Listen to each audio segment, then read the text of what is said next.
I can happily call four bets with 9-5. I'm just doing something. I just know something different than you guys out there. We're live. We're live on YouTube right now at New Poker Life Podcast. We're already getting warmed up talking a little Mike Postle here. You guys know Mike Postle is the talk of the town right now.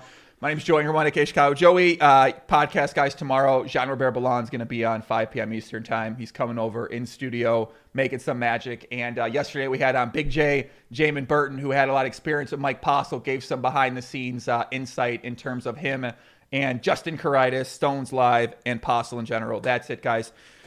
Joining me today on the show is a young man. He's back on the podcast. Last time he was on was last June, and since then he's won approximately...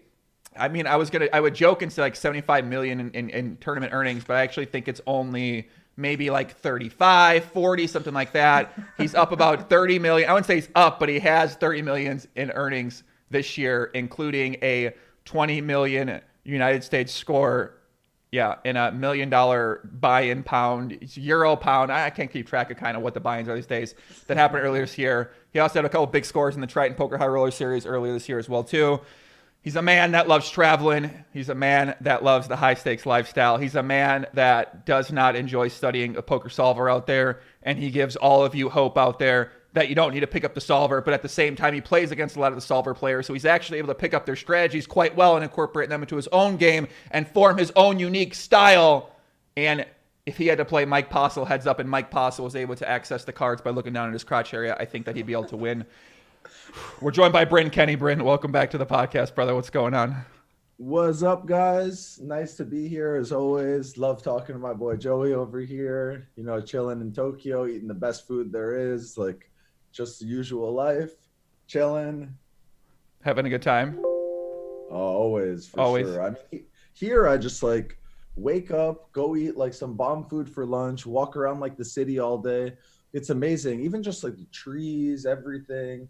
Just a great place to walk around, go eat dinner, like some bomb food, and just sleep. Just eat, like walk around, and just, yeah, it's peaceful too. You know, walk around through parks. You know, I mean, I enjoy more of the like relaxed lifestyle than like other people going to partying and stuff. Because for me, always to stay on top of my game anyway, you can't really go out and party, do whatever. You need to have sleep, keep your mind sharp.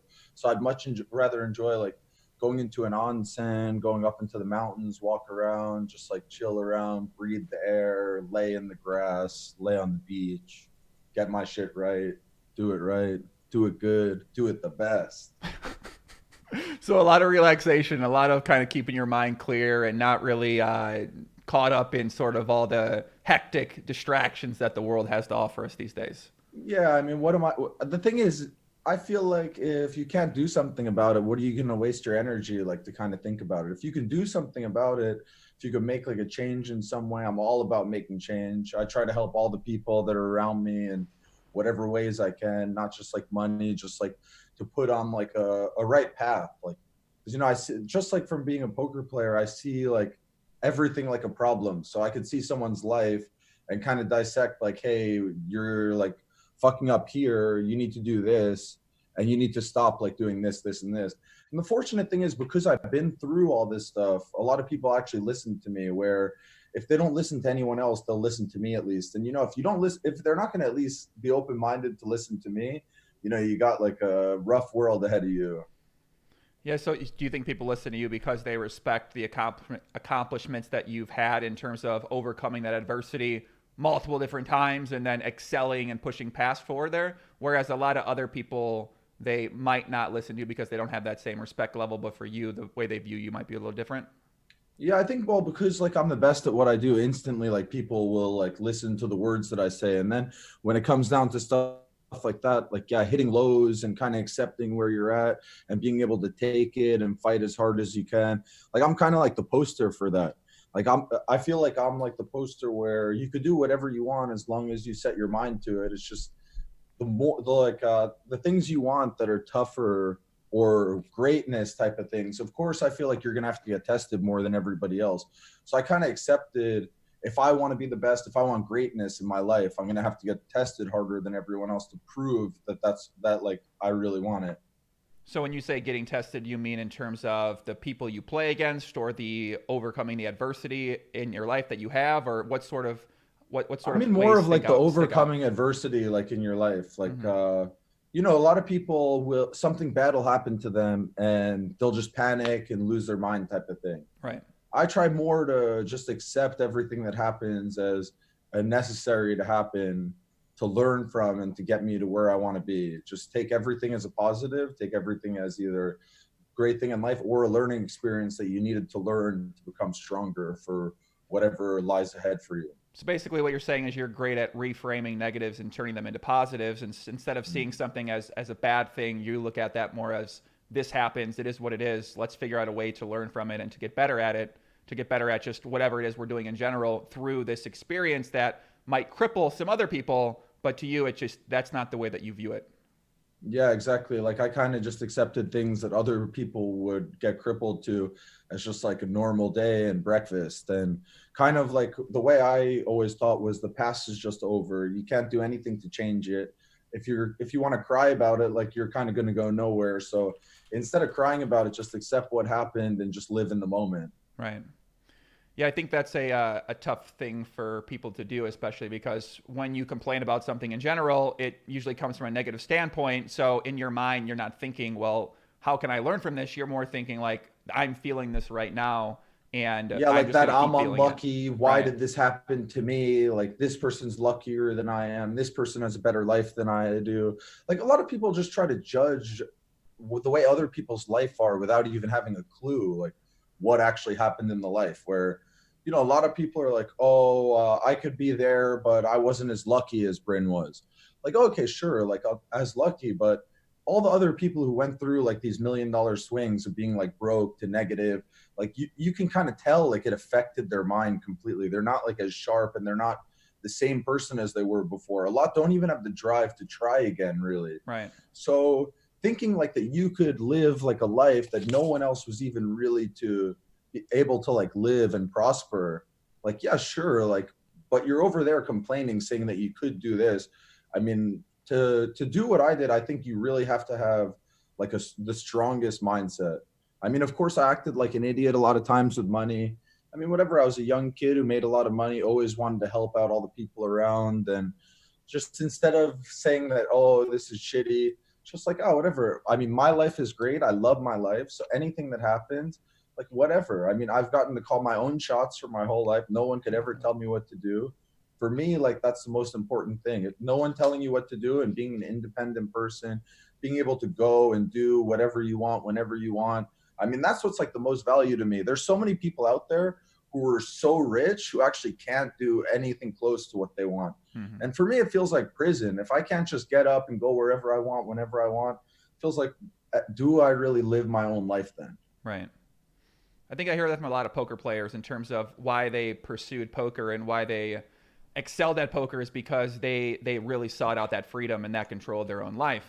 And we can debate how much freedom or control we have of our own lives, because I'm sure some people can say, well, we're not free because the government controls us and stuff like that. That's more debatably conspiracy theory kind of talk That starts going along of like the lines of worrying about things that you can't really control. Exactly. And then getting down like this. That's like watching Fox News and being bothered by it every day, just like being yelled at on the TV, and get off and just be angry in life, like no matter what. Oh yeah, guys, we're live here on YouTube. We're live on Twitch. We got a bunch of people out there.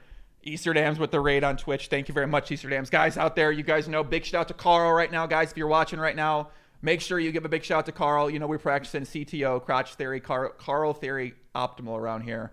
And obviously, we're big into the crotch theory optimal as lately, as we've been watching hundreds of hours of Mike Postle stare at himself in his crotch area. And also, if you're wondering why I'm wearing this nice tank top, one, it's because there's actually no spot for me to ever wear a tank top like this. And two, it's because we're paying homage to Japan in some type of way with this tank top right here, because Bryn's in Japan right now. He's eating, I think he's eating out approximately 15 times a day right now. He's trying to enjoy every piece of fine food that Japan has to offer. And unfortunately, that requires him to eat 15 times a day. You guys are right. 15 times a day the guy's eating. So in between one of his meals, he's hopping on the podcast. Right? Yeah, Bryn, aren't you only eating? Are you just eating food constantly? It's like trees, a field, a park, and then some type of it's beautiful like food it's there, like or what? it's like octopus balls, park, burger, trees, pizza, maybe walk around a little more, maybe grab a sweet potato, some sushi, like, oh, some beef, like, oh yeah, I don't mind if I have some tempura too. Like, I'm just practicing for my next life in a professional eater. You think that's going to be your next life professional leader? As long as it's in Japan, I'll take it. So, okay, I texted you the other day about this. I thought my impression of Japan is that it's sushi, that's GTO, and then the Wagyu beef, because a lot of Wagyu beef that people here in America love to eat comes from Japan. Not all of it, but most of it. So you're telling me there's actually all the food there is pretty damn good, right? The burgers, the tempura, what else? Is everything good there? Oh, like the tempura is so much better than any tempura like you've ever had, because it's just like a master who's been focusing on only tempura his whole life. Right. Like the pizza places, they have like the best ovens, like brought in from Italy. The guys are trained, their ingredients are the best. The burger place here is my favorite burger place in the world. Like the Chinese restaurant I went to the other night was so much better than any Chinese I've ever had in my life. Like, whoa, don't, like hey, you're gonna get banned from China. You keep talking like that. They got spies everywhere. They're looking for a reason to ban someone from China right now. No, they're not allowed to watch this podcast anyway, so okay, nobody perfect. even knows. If you're watching this on VPN from China, big shout out to you.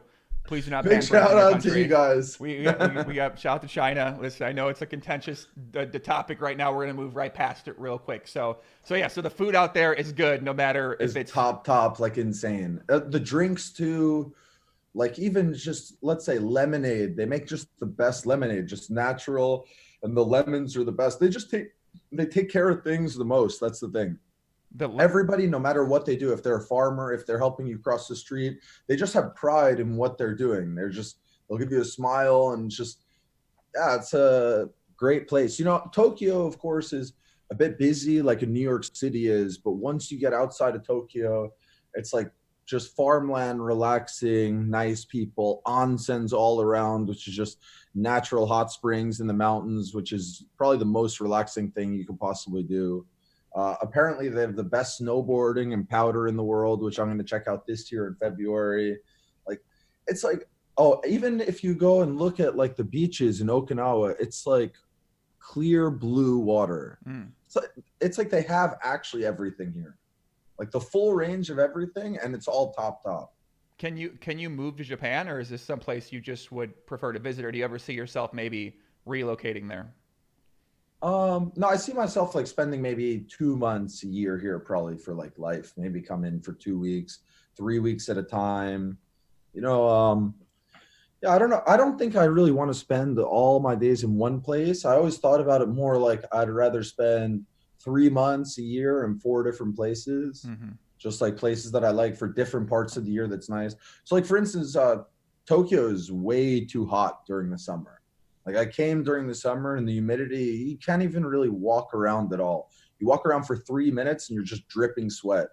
And every time I come here, I would just walk around all day. That trip, I would just get driven around in a car all day. You had no other option.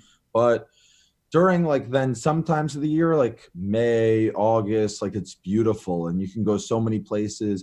You can like look up online these like 200-year-old like purple wisteria trees, like that just look unbelievable. You could just there's onsens that my friend was telling me about one onsen where you have to drive 4 hours from Tokyo and then you have to hike 4 to 5 hours up and you get to an onsen that's above the clouds. What's an onsen for people out there? Oh, onsen's the natural hot spring like in the mountain, which is just like, yeah, the nicest place. You have to make it to an onsen sometime for sure. When I heard you say that, I thought you said the lovens, which is like this it's like this device that we've been suspecting Postle of maybe using to transmit these sort of things during his life. So like my mind right now, like your mind is at peace. My mind is at war right now with Mike Postle. Your mind is like, okay, with this guy, he must be in on it. What's this onsen thing? It sounds like a special device.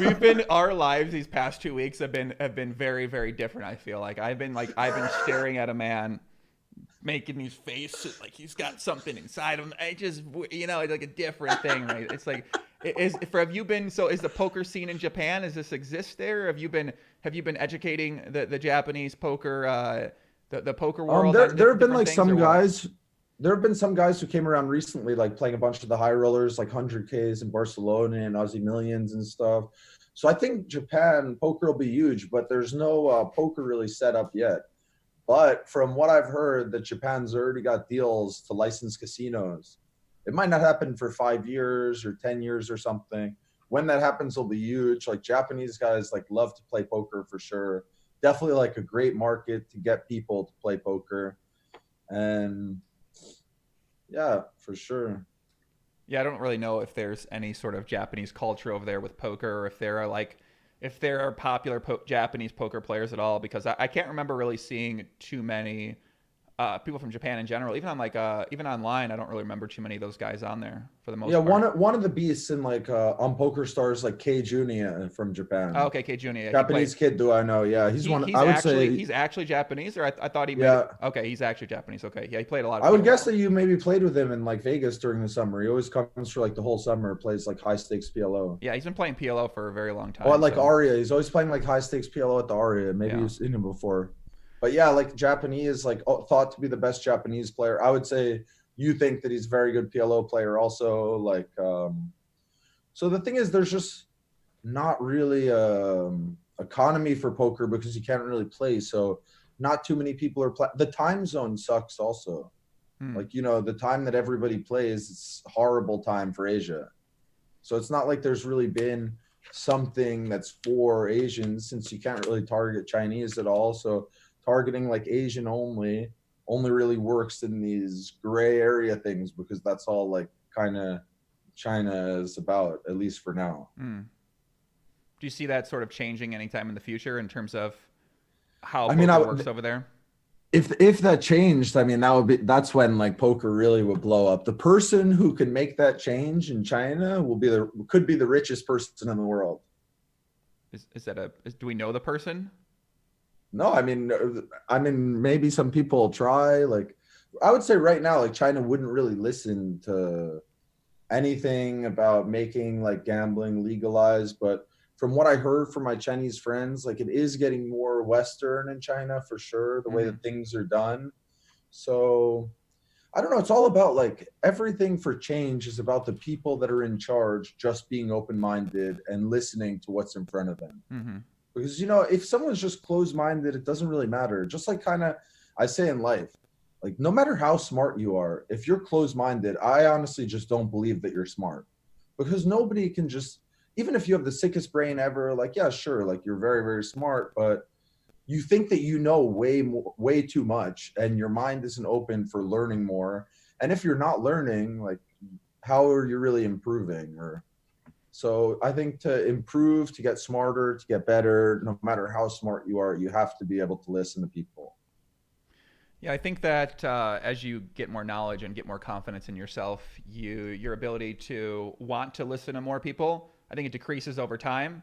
And especially when you meet a lot of people who you feel like you might be inferior to in terms of intelligence or knowledge, your desire to want to listen to those people or think that you can learn from those type of people goes down. Especially from my experience talking to certain people who I would consider pretty smart. And I think I that feel the like open I minded feel versus like it closed minded thing, depends. right?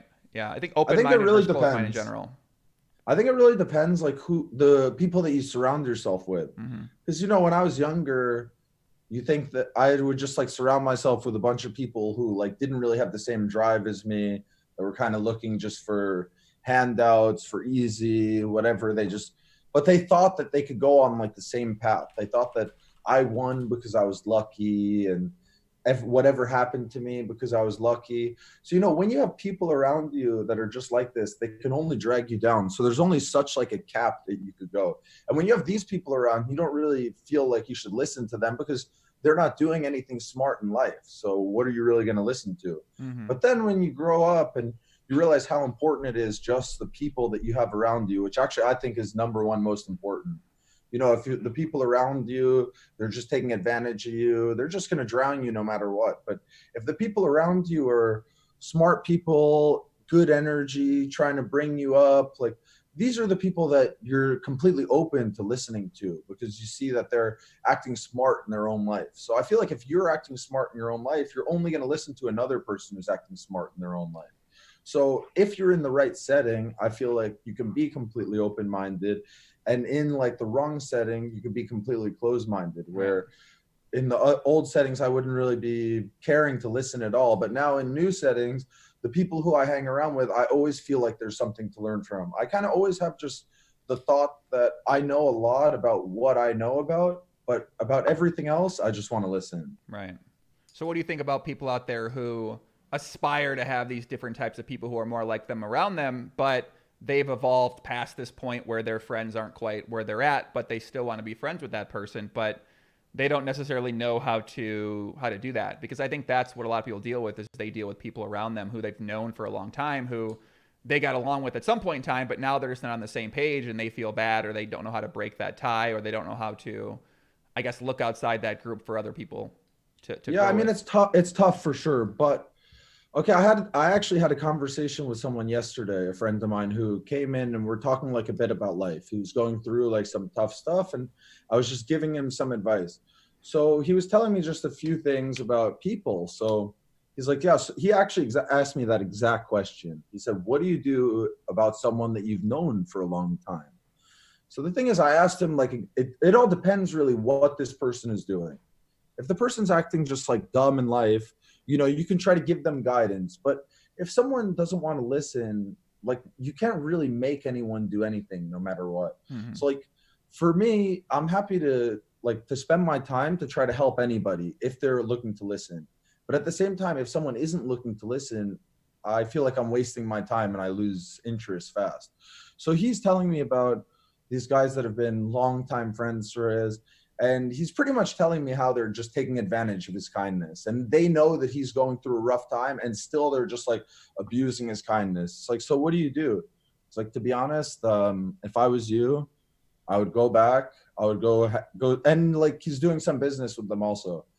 I was like, okay, business, whatever. You could think about, you need to do something, but in my opinion, it's more about like being relaxed and cutting like the bullshit things that you're doing.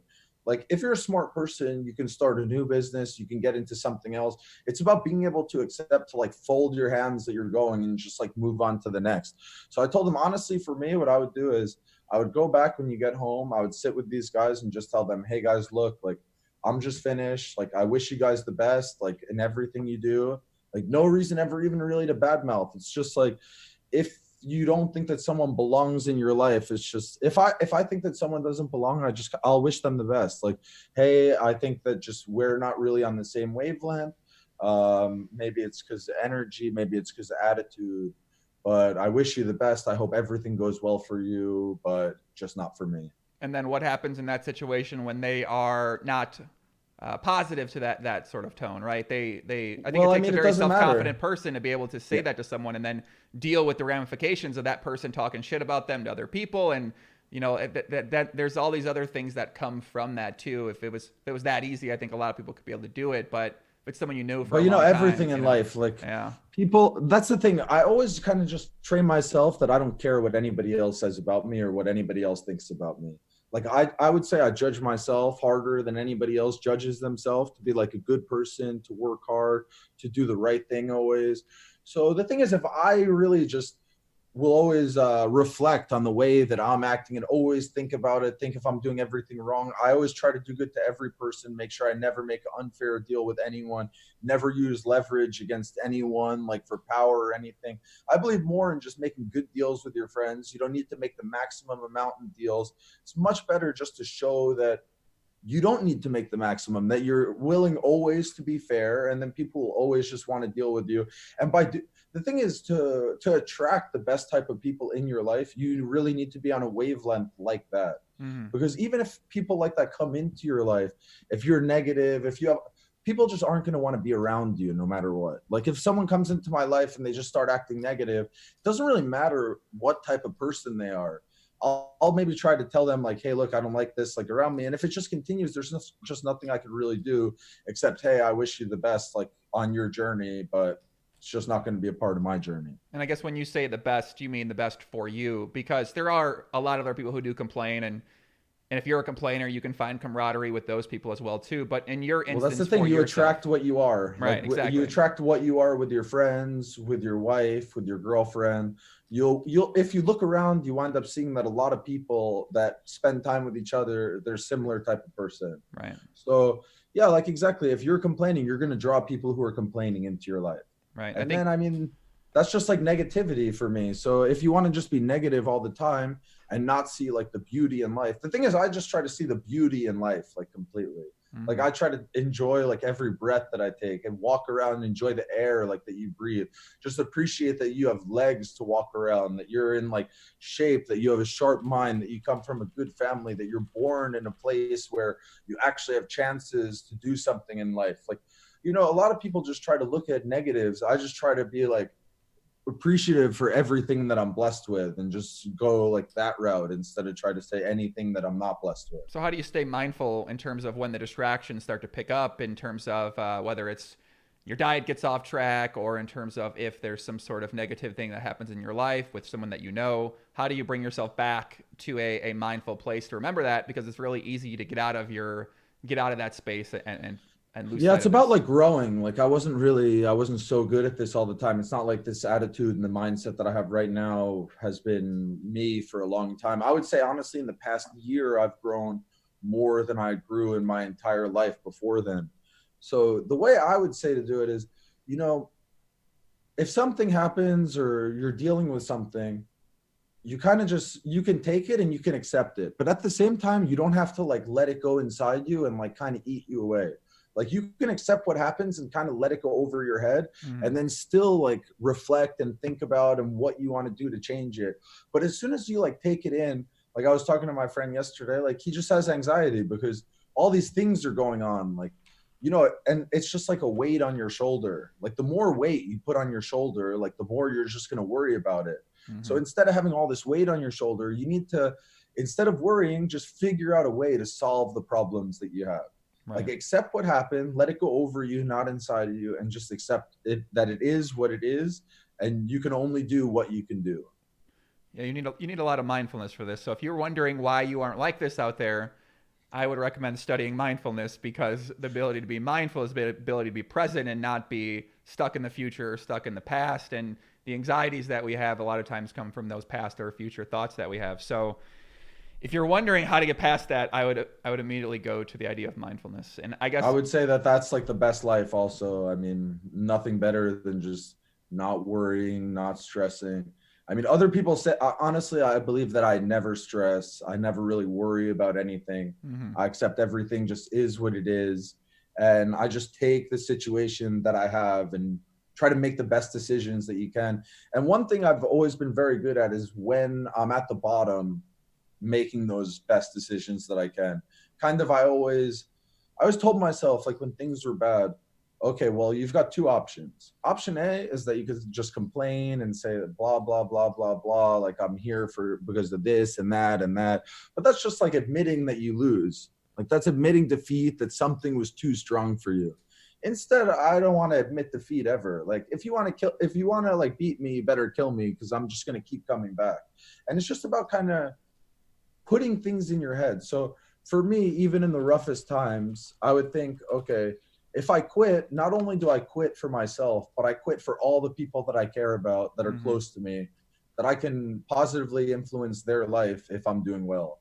So I just couldn't accept that no matter what. Like I couldn't accept to quit like on my mom, to quit on like my family. Like that's just something where in my mind, like you better kill me, otherwise I'm coming back and I'm gonna fight strong, like no matter what. And I'm gonna keep getting up no matter what. You think you knocked me down hard? Like, okay, I'm right back up here and fighting. Like, what are you gonna do? Right.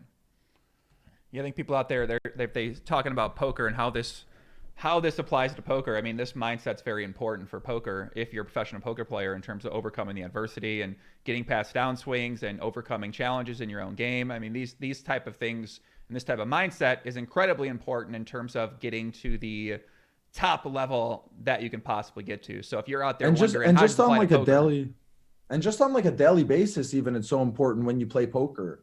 I mean, I've never actually talked about this before, but honestly, when I go into a game and I play a high stakes tournament, I'll sit down and like I'll kind of look around and see my environment. So what I'm doing is I'm seeing every person in the room and I'm seeing who's confident today, who's not confident today, who might have fought with their girlfriend today, who just feels like they're just on top of the world and glowing. So like if you're in the jungle, if you see yourself as like a strong animal, like a bear, a tiger, a lion, like are you going to go fight like another bear, tiger, or lion, or are you going to go after all like the weaker animals like in the jungle? So I mean, I would try to stay away from the people who are feeling good, not try to push any pots against these guys, and at the same time try to play as many pots against the guys who I think aren't feeling that good, and kind of just like an animal would just like go for the throat. So how do you identify those type of things when you're at the poker table? I don't know. I have like a sixth sense, I would say, for like feeling. I can feel like when someone's confident, even for like intelligence, I can like see in someone's eyes when the way that they look at things, like if they're a very intelligent person or not. I'm very good at, you bring someone into a room, I'll tell you if this person's got good energy or bad energy. I'll tell you like if they're a good person or if they're not a good person. I think it's just from kind of being aware, just everything. Like I would say I've been like a hawk, like looking for every piece of information that I could ever get, because all information, especially in poker, is power. Mm-hmm. Especially the way that I think. I try to take every information that I have, and I concoct like my own plan of how to play. So all these other guys, they're looking at based on numbers. So if you're just looking based on numbers and you're playing the same thing always, you're not looking for all these other things that I'm looking for. And I'm like solving a problem in real time with way more information than they are. And they're just like solving a problem like just it is all the time, which is never true. Like, I mean, if you want to talk about GTO really is adjusting someone's range and playing your game based on what their adjusted range is. Mm-hmm. It's not studying a chart and saying that this is the right thing to do always. If you study a chart with your friends, that's pretty much just telling you this is the right thing to do against your friends, because this is like the way that you guys all play. Mm-hmm. But what about the way that all the other guys play? Maybe they have no bluffs in like certain ranges. You say like that you have to call with this hand because this is the bluff catcher that you have to call with. But what if you've never seen the guy bluff like in a spot like this before? You like have to call just because you have a certain hand, and it's like a stage of a tournament where you wouldn't think that the guy would ever bluff. See, I don't think that anything actually comes down to you have to do anything. Mm-hmm. More comes down to how the flow of the game is going, like how the hands that you've played against this person are. What do they think about you? Did they think that you're going to bluff in this spot? Do you think you can get away with a bluff? What do you have to bet here that you think that you could get away with a bluff? Like, so it's all about like fluctuating bet sizes, analyzing your opponent, how they feel, all the hands that you played against them, the way the game is going at the day. You know, a lot of people too, let's say they go from chip leader to short stack, you see at the table that they just like kind of give up already. Like they just accepted that their tournament is like over. And the amount of tournaments that I've won being short stack, actually, so many of the tournaments in the past year, I've been like 10 out of 10, 12 out of 12. In the Triton, I was 12 out of 12. In Aussie Millions, I was 12 out of 12. Like, I guess in those two Montenegro tournaments I won, like I had big stacks full time. Even in the past though, in some of these big tournaments, the PCA 100K that I won, I was like 8 out of 8. The Monte Carlo 100K I won, I was like 9 out of 9. Like I like made wins out of places where people would have just given up. Mm-hmm. And that's another like strong suit that I have. I'll never give up until the game is over. No matter what, like a poker tournament is long. You might be chip leader at one point, you might be last in chips at one point. If you affect yourself negatively here and just think poorly, your game is just going to be over soon. Like if you think that your game is over, your game is about to be over. But if you think that you're just okay, like unfortunate hand right here, whatever, I accept it, I'm still here. Just to be, it's like about appreciating to be there. It's like, hey, an unfortunate hand happened, but I could be out. But I'm not out and I'm still here. Like just one hand, like there was a hand in the Triton, I was short stack. I think there was about maybe 14 people left. I open black aces in middle position, big blind defends, and the flop comes king, queen, 5 with 3 hearts. So he checks. Most people are always going to c bet here. And like if they shove or raise, they're just going to get in their stack for sure. But I'm looking around and the tables are so, like, I feel so good in this tournament that I just value my chips so much. So I don't want to like have to be like, okay, call it off. Like, what do I need to call it off for if I'm thinking that I could get great spots instead of like, you can just keep a pot small. So instead I check back here, comes like 10 of hearts or offsuit 10 on the turn. They check call like two blinds or something. River's a 6 of hearts, check, and I just lose to ace-6 with the ace of hearts. See, like if I bet this flop here, I get check raised all in and I'm out of the tournament. So instead, other people would be like, oh my God, like sick hand, I got like rivered on the river. And I'm like, oh my God, thank God. Like I just didn't bet this flop and I'm still in the tournament. And like that hand right there catapults into winning for 20 million. Mm-hmm.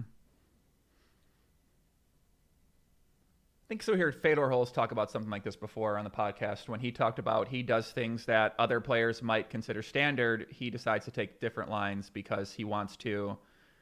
He preserves his tournament life more than other people might value it. So I think that's something that I feel like you hear both sides. I think somebody could argue the other side of what you said right there, and then you could argue this side too. And who knows who's exactly right or who's wrong. Yeah, they could argue that's the what makes side poker so beautiful is that who knows who's right or who's wrong in these. Yeah, they could argue the side that like they can bet and call it off here and get it in like 60% or something, and they're happy getting it in 60%. Right. But the thing is too, like a lot of people, they think that they're the biggest winner in the tournament and they're calling it off with small edges. So I don't understand how you could really think that you have like a 25 or 30% ROI when you're calling off in spots that have like 1 and 2 and 3% EV. That, I mean, for me, I don't understand how the math works like that.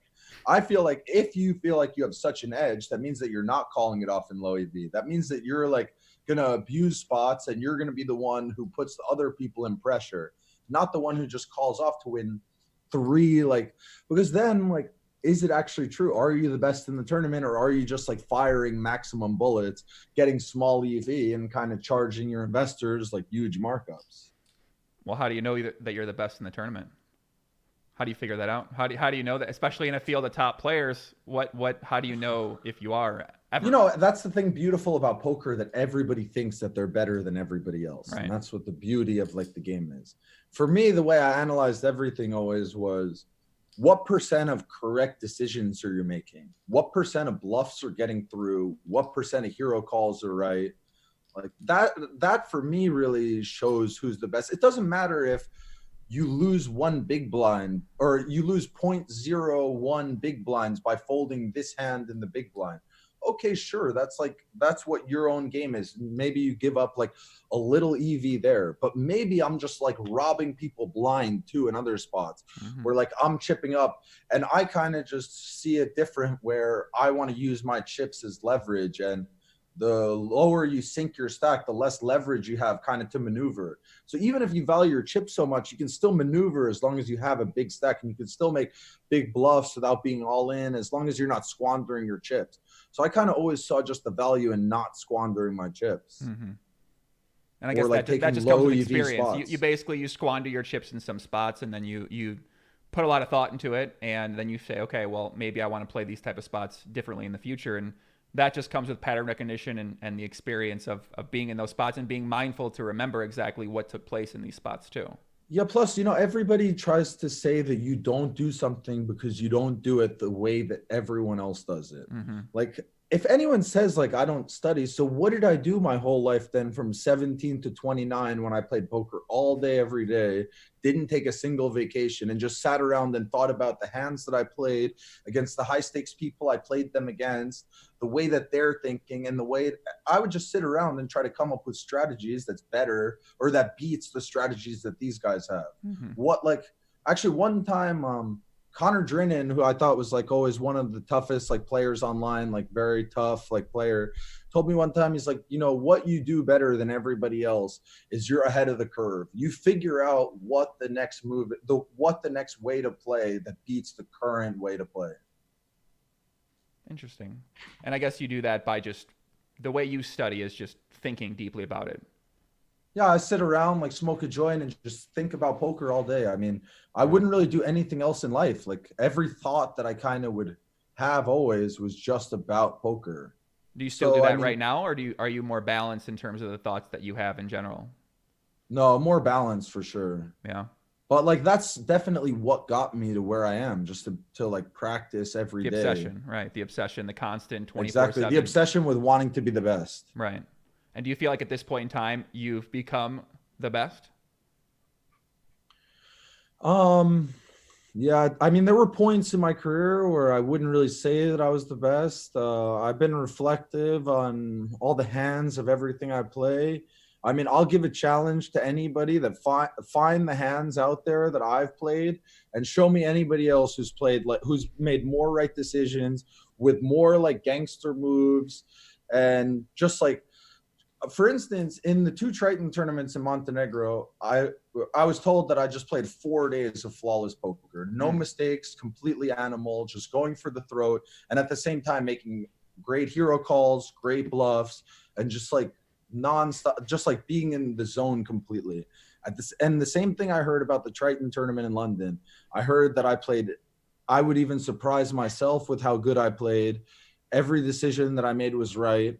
I mean, like I said, maybe sometimes I'll make a fold that others won't fold because I just don't want to be in this spot when I think I can make like much easier good decisions and chip up another way without actually risking my stack. Mm-hmm. But I think that honestly, I mean, the other people that I mean, there's some other great players for sure. I'm not saying like I'm like the best and there aren't like great players. Like for instance, I think like Stevie's a great player, Makita's a great player, Sam Greenwood's a great player. Like these guys have been like crushing forever. Like so it's not like I'm saying, oh, I'm so much better than these guys. Right. I just feel like that I'm in such a I feel like I put in more work than everybody else. And I think that maybe the thing that helped me also is that I never used these trackers. So I always just had an open mind and a free mind to think about what like way I want to play. And I would still just play few tables. I would think about it all day. And I feel like that just set up my mind for playing live poker and put me at an advantage over everybody else where they're playing a game based on numbers and I'm playing a game based on them. I'm gonna be honest with you. With all the Bryn, information also. So like all the studying and all the playing poker I did pretty much put like all the tricks like in my head. So it's like right. I have all like the tricks and all like all the different strategies in my head. So it's not like you could see someone and analyze their game and just instantly like know how to take advantage of it. I would say all those years and all those hours just of playing poker nonstop, and because I have a sixth sense, I would say with people and with problem solving and with situations, I would say that that's the only reason why you could take advantage of people who are very sharp, very good. You need to have like all the bags of tricks. You need to have everything, and it's hard to have everything unless if you really put like your life to something. This is I feel tough here because Mike Postle is going to watch this podcast and he's going to use these defenses in court right now. You're basically making the Mike Postle defense. I'm dead serious. You're making the Mike Postle defense for Mike Postle. You're saying you're a god. That's what you're saying right now. No. I can't be making the Mike Postle defense because, you know, if you see these same streams, you don't see me playing these hands that he's playing at all. That's true. But he plays perfect poker as well too. He's looking. He plays perfect poker if you knew what the board was going to be. Like, yeah, you know, if I knew what the board was going to be too, like maybe I'd call 4 bets with like 9-5 off, like get in there with like king deuce off and like all these just like horrific hands that shouldn't even be played in the first place. But, you know, if you know how the board is going to run out, then, you know, the whole world is playable. Right. Well, if you know the other cards, the whole world's playable too, because you can just you can call 4 bets with the king deuce. And if you don't flop a king or a deuce against a better hand, you fold and then call the next 4 bet too. Yeah. Or, you know, you're just winning anyway, the hands. So you might as well just like call. And even if you don't hit the flop, like you could just shove. Maybe you're looking at something that says you're going to win the hand. Well, okay. So from your standpoint, right? So if you got a chance to kind of see what he's doing, what's kind of your take on what's going on with this Mike Postle guy and these hands that he plays? Because people in the chat, they love Mike Postle now. They're like, Mike Postle is the most popular poker player in the world right now. I mean, I saw like some of these hands and what he was doing pre-flop, and this guy claiming that he's like on like some another level of poker. I mean, if he's on another level of poker, I don't know what poker is. So I mean, doing this and playing these hands and this, I can't even imagine a place where it's possible that you could win in poker playing these hands. Forget about just like crushing these guys for higher numbers than anyone's ever like crushed anyone, any stakes. Like somehow, like he just figured out the world, I guess, you know. Either he's got something special telling him, or he must just be like the god walking the earth and he just like feels everything, which I mean, I've got a tough time to imagine, especially, you know, if you're a god and feel everything, like what do you need to like do all these things, he and haw, and look down, become the crotch tripper and hold your head, and who the hell knows like what you're doing. But yeah, you know, first off, you know, numbers just don't lie. I mean, it's not really possible to do like these type of numbers no matter how good you are, especially in poker where people have gotten better and better like in the years come. You know, of course there's going to be some like outliers crushing like the game, because I mean, because they put in the work. Like, I mean, who is this guy anyway? Like, put in the work. Like, I've spent my whole life to like make decisions like correct. Well, Like this guy, I've never seen him before. He said he thinks he's the top winner, or he said he is the top winner in Ultimate Bet, according to somebody that told him that worked with Ultimate Bet. And I've talked with Ultimate Bet regulars. They say that he was not playing the highest stakes on there, so they highly doubt that he was top winner on there. So he said that he's been cutting his teeth since the Ultimate Bet days, and he hasn't played much online since Black Friday. But well, you know, I would love to hear how you go from becoming the biggest winner in Ultimate Bet just to playing a 1-2 or a 1-3 game or whatever it is. Yeah. And if you think that you're so good, you're this god, like, so where are you playing high stakes? Like, why don't you come and join the party? Like, we're happy to have you, bud. Yeah, I don't know. I think he said he doesn't care about money. It's not about that for him. It's about having a good time and hanging out with his family and medical. Yeah, having a good time and like cheating your friends and laughing in their faces. Like, seems like a real good time to me. Yeah, seems like a real like happy life. Like, you know, whatever the other guy's name is, I heard he was like showing off like a Tesla to like the guys that he probably like took the money from. Like, these guys, some people just in life have no shame at all. They just really have no shame. They only care about themselves, and all the other people around, they just see them as suckers or something. Because I don't understand, but you know, enjoy your miserable life. Like, if you want a miserable life, like, okay, enjoy it. You thought it was good right now until like one day, like everything just crashes down on you. And then where are you at? Because you got no friends, you have nothing, you have no people who care about you. You proved already that you have no morals, that you're pretty much not worth even the words that you say or the ground that you walk on. So like, I mean, good luck in life, bud. Yeah. I mean, what do you thought? What are your thoughts when you see this happen in poker, and when you see this guy was able to do this on a live stream for, I mean, what, about a year, a little over a year, it looks like here? What are kind of your? I mean, does it make you feel some type of way about poker in general? Yeah, I mean, it's definitely horrible for poker. Like, it's crazy, even though that people watched this stream and didn't think that something was up. Yeah. Like somehow this guy is playing awful hand ranges and winning. The thing is, I don't think it's even possible to play awful hand ranges and winning. If you're playing 100% of hands, like, I mean, I think I'm like, even I think I'm the best at poker. If I'm playing like these hands that this guy's playing, I don't even know if I could win. Yeah, he played about 70% VPIP from a lot of the sessions I've gone over. And then also, I think the big reason why no one knew was because just not many people watched it. So they weren't getting many people live that tuned in. And then if you are tuned in live, you're not really watching it intensely every single time too. So I think that's probably why it slipped through the cracks in terms of like, I don't think it could really happen in anything other than like a low stakes game like that, because, you know, if you have a lot of people looking, as soon as like people started looking, it was like, oh my God, what an obvious thing. Right. So, you know, if it was something that had like a high viewership, there's no way you're getting away with these type of things. It could only be at something like this. And, you know, people think that they're invisible. Like, I mean, you think that you can do whatever you want and you're going to have no like repercussions for it. Like, one of my friends, like, kind of has done same thing recently. Like, he's just been careless. Like, things would come into his way where he should realize that he needs to change a little bit. But people just think that they're above like the world or something. They think that nothing's ever going to happen to them, that they can do whatever they want with no consequence. Like, yeah, sure. Like, you could do whatever you want with no consequence until you get smashed in the face. Like, wait till one day when you get smashed in the face by a train. And yeah, let's see how you're doing then.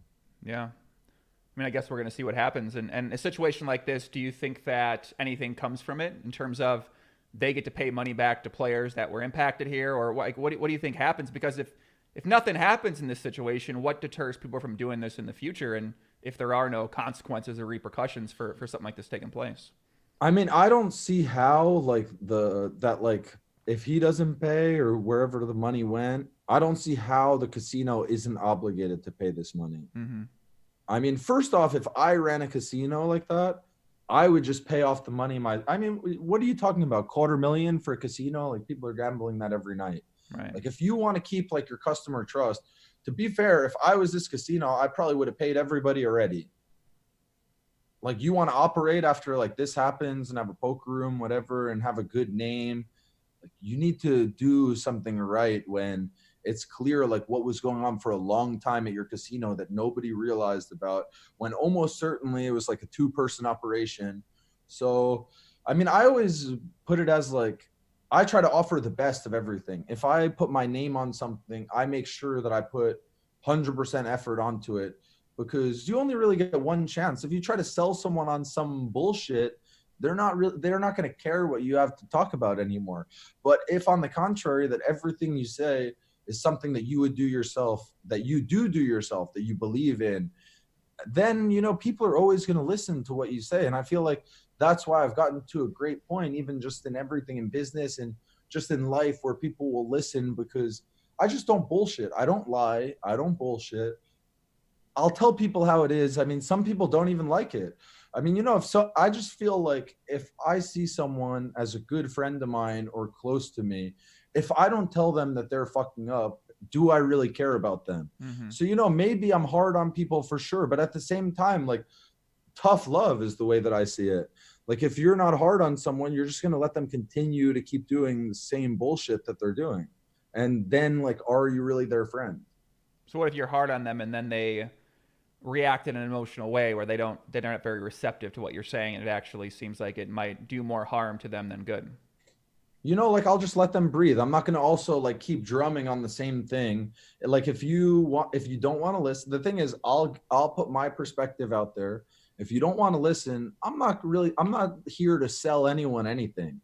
Like I'm not trying to push anyone to do anything or sell anyone to anything that they don't want to do. I'm kind of just trying to give people good advice. If they don't want to hear it, no problem. If they want to act in an aggressive way, and no problem. Like, good luck in your life. Like, I wish you the best. Like, sorry you see it this way. Like, I just wanted to show you the way that you're acting in a wrong way and try to help your life in the future. And if you don't want to accept that I'm someone that's just going to call you out for your shit over and over again for whatever I see, then it's no problem. Not everyone is meant to be friends with everyone. Right. I wish you the best and enjoy the people that you want to hang around with. If you want a bunch of people to feel sorry for you around you, like no problem. Like you can find these people easy because they feel sorry for themselves. They'll feel sorry for you. But that's just not like me. I'm just not going to feel sorry for you. I mean, everyone deals through their own shit. I have sympathy at the same time. Like if something rough is going on in your life, I'm not going to just like chop someone down and tell them that they're acting like an idiot. Mm-hmm. I'm going to also understand that, hey, what this guy's dealing through is a lot to deal with, and maybe he needs some time. Instead, I'll tell someone like that, hey, I think you should maybe go to yoga, maybe meditate a little bit. I think you just like need to breathe. Just try to relax and breathe. Just try to clear your mind, like, and just do whatever you can to get yourself into a right flow. I'm not going to critique a person who's going through a hard time. I'm going to try to get them to feeling like they're in a good place. And once they get into a reasonable or good place, if I see that they're acting in a dumb way that's bad for them, like of course I'm always going to tell them. Mm-hmm. So that can be tough to be around for a lot of people though. So I can imagine that if you are this way around some people, they simply can't deal with it, and they probably aren't around in your life for a long time. It's hard to, I mean, for people, it's hard to accept that the reason that they're at where they're at is because of themselves. Right. See, that comes down to one of the main problems. I believe that the reason everyone is at where they're at is because they made decisions to get there. So they want to blame luck or this or that. I mean, I just say it's based on the decisions that you make. So if you don't want to like self-reflect on yourself and accept that maybe you made decisions to get you to where you are, but instead you just want sympathy, like, oh, okay, no problem, we just have a different outlook on life. Like, i'm sorry that like I'm sorry that I was too aggressive for you, or I'm sorry that I critiqued you in a way that you couldn't really take it, but I was just trying to help you and wish you the best, hope all goes well for you. Mm-hmm. Yeah, some people might call that being an asshole sometimes too, though. Yeah, but it If all you're that, if depends. you're Like if that you're sort if of you're in their trying to give face, like they see it constructive differently. yeah, if you're trying to give like constructive criticism that you believe in your like it that in your heart. See, I don't want to bring anyone down. I don't want to hurt anyone. I don't want to negatively affect anyone. So Right. the thing is, anyone also dealing with me, they should also understand that everything, even if it's tough and critical, it also just comes from a good place. Mm-hmm. Yeah, I think it takes a lot of reminding of that too, though, is that you say it's coming from a good place, but not everybody views things that same way too.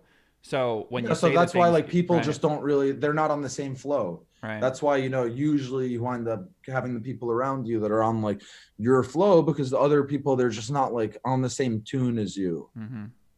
No, I agree, and It's like a song. Like some people like rap, some people like house, some people like electronic, some people like blues. And the people who like that, they like that. So, okay, no problem. Like what you like. If you only want to like what you like, that's up to you. No problem.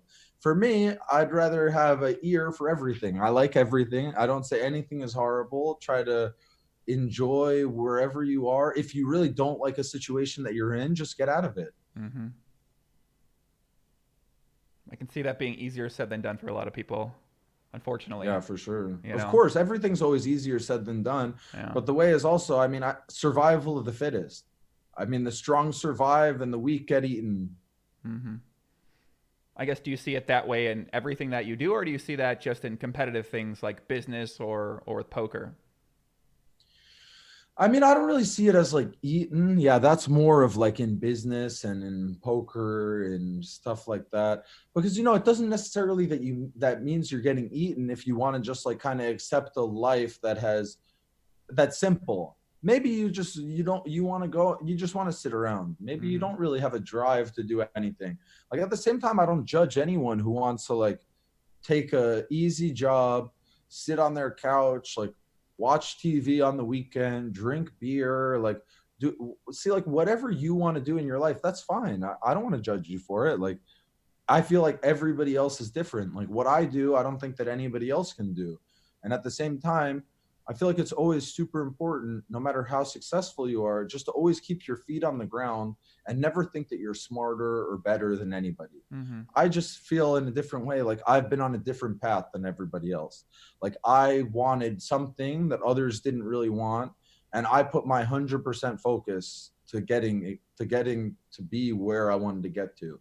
A lot of people, they'll see success and they'll get complacent. They're happy with where they're at. They want to go party, enjoy this or that or whatever. So you do what you like. Like the thing is, I just do what I like.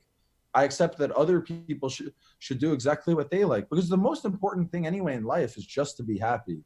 It's not about having money. Like tons of people that I know have a lot of money and they have no substance in their life and their life is miserable.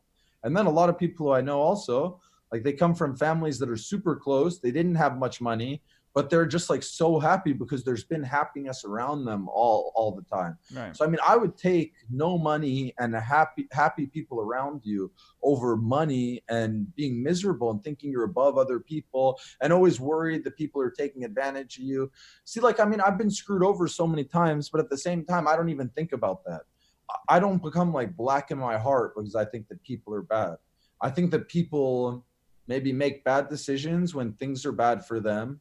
And just like never turn cold no matter what. If you think people are bad to you, you should never like turn yourself black, because it's ruining your own energy is the thing. Mm-hmm. See, if you take like all these things and think negatively, you're gonna feel like a pain in like your heart on your shoulders like all the time. If instead you can kind of just accept that things happen like this sometimes, It doesn't have to be always like this. Instead, you become more aware of certain people that you have around you and certain people that you don't have around you, and it happens way less. Hmm. Like, for instance, it would happen all the time to me in the past where people would take advantage because I had like a wrong type of group around me. In the opposite time now, I feel like I'm on such like a level where people understand that they can't even get to me. You know, you would think that when someone wins a lot, all the people around are trying to get something from them. But I think that people even feel so much that I'm completely off this bullshit that almost people don't really even ask me for anything because like you're just not getting it from me is the thing. I like to give to people that don't ask. The more you ask for something, the less I want to give it to you. Mm-hmm. The more you're a good person and I see that you're a good person and doing things well, that's when I just want to give you a gift and help you like along your path to continue on being a good person. Hmm. So you're saying that some people deal with these negative experiences with other people in terms of them screwing them over, but when they ask them for things or money or whatever, and oftentimes that can make a person jaded in that they start to then question everything around them and question the people that they deal with. And you're saying that instead of having that feeling come to you in moments like that, you just say, okay, well, I'll learn from my mistakes, but at the same time, I'm not going to always be questioning whether everyone in my life is just after something from me, because that's the way to negativity, and I don't want to be that type of person. So instead, I'll just better my process and know what to look out for in the future, and then I won't have to go through those things that I've went through in the past, but still stay positive about the situation. Exactly. And then when things like that happen, what I am now is just completely aware, I would say. Mm-hmm. Before, I would be like maybe just focus too much on poker and wouldn't really be aware of the other things going on. Right. Now, like I would say that I'm completely aware and I'm like a hawk, like completely. The thing is, you know, just like I mean, I read people for a living. So, you know, bring someone who's not a poker player in my life and have them try to like bluff me looking directly in my eyes. Like, yeah, sure. Like, good luck. Like, you better be the best liar on the planet because unless if you are, like, I'm going to read like your unconfidence, the way you look down sometimes. Like, you better be ready to be like studied more than you've ever been studied before, even maybe when you don't realize it. Mm-hmm. Maybe I'm looking completely on the other side, but at the same time, out of my like peripheral vision, I'm seeing exactly how someone's acting and exactly the way that the moves that they're making. Also, one other thing too, it's a little off topic, but I think that it's important also to remember, don't judge people the way that they treat you. Judge people the way that they treat the people that they see the lowest. Judge people the way that they treat servers, the way that they treat janitors, the way that they treat people sweeping the streets, the way that they treat Uber drivers. Like, this is really what's important because then you realize that this person's treating them like this. So why are they treating you so well? Mm-hmm. I would say it's only because they want something from you. So I respect people who respect others. If someone doesn't want to respect other people, from whoever they think is the biggest boss in the world to whoever in their mind they see as the lowest person in the world. Like, if you don't want to respect the lowest person on the world and just like even give a smile, appreciate, thank you for whatever you gave me. If you want to act like an asshole to these type of people, like the people that you're just nice to, you're just faking it. So like, you know, fake it till you make it maybe, but you know, try to fake it with me. And I mean, good luck. I'm just going to read your bullshit. And for me, I'm also like one time and you're gone. Like, you do something that I think is like wrong morally or like against me or just like that I think is like bad character. And the thing is, I just don't have the time to give people second chances because I just believe also that if someone does something that's like that, bad morals or against like people taking advantage of people, I just think like even if you tell them if they do it again, you're gonna cut them or so. So now if they see that you're the most important person for them to be friends with, they're gonna try to like fake whatever way they really are. Like, I believe more in you see a person's character, and if you see bad character, if I see bad character, I just don't want it around me. Mm-hmm. It's just like one chance and you're gone. I'm taking it a lot of this has come from the experiences that you've had, because it sounds like you've made decisions on what it is that you want around you and what it is that you don't want around you. And I think it probably comes from you see yourself as wanting to be great in these different areas, and you've identified the ways that you think that you can get there, and you're just set on, this is what it is for right now. I'm open-minded to it can change, but I need to be this way in order to get done what I want to get done. Yeah, exactly. Okay. I think that makes a lot of sense. I think people out there might be, it's a different approach, right? It's a different kind of words we hear from people like that. And I think a lot of people do feel these things, but they don't want to say it like this, or they don't want to say it this way because it comes off a certain type of way to other people out there who don't necessarily understand this sort of mindset. And I think if you want to be the greatest you can be, there's a lot of different mindsets to have, but this is certainly one of the ways you can have it, is that you have to be hyper focused on that idea and that concept. And I think to you, as you've said numerous times, you want to be great at what it is that you do, whether it's with your life or poker or business, and that's what you're building towards, and that's the mindset. And that just you're, being you're a building good person towards. even. Yeah, Exactly. Just like set the mindset that you want to set. And also, like you said before, you're exactly right that this mindset and the way that I am, you have to have complete confidence in yourself. right. And like a lot of people, they try to pretend like they're confident in themselves, but the more that people try to show that they're confident, like outwardly to people, it's actually usually that they're not confident, and they're trying to put this out a way that they're not. See, the most confident people, you wouldn't really know except kind of the way, I can kind of sense it, the way that they look and the way that they sit and the way that they're just relaxed completely. See, confidence just means that you're just relaxed, happy with who you are, happy with where you are, and just feeling good in your life. You can't just like fake confidence when like this isn't going on. I mean, you can, but a person like me is going to smell like your fake confidence. Mm-hmm. And at the same time, if you want to go like this higher route of really sticking to everything you believe, that's one thing I really think that if my like mantras that I say and the things that I believe in, I just stick to them. I wouldn't change like my morals for anything. Even like I started getting into business a bit more. So I'm talking with one of my friends that I believe that maybe me and him are going to do big business. So I wanted to just tell him before, I said, hey, look, I know like everybody else is out there trying to make money. Let me just explain one thing to you though about me before we get into like business together. I just want you to know that I'm never going to make a deal in my life to make money.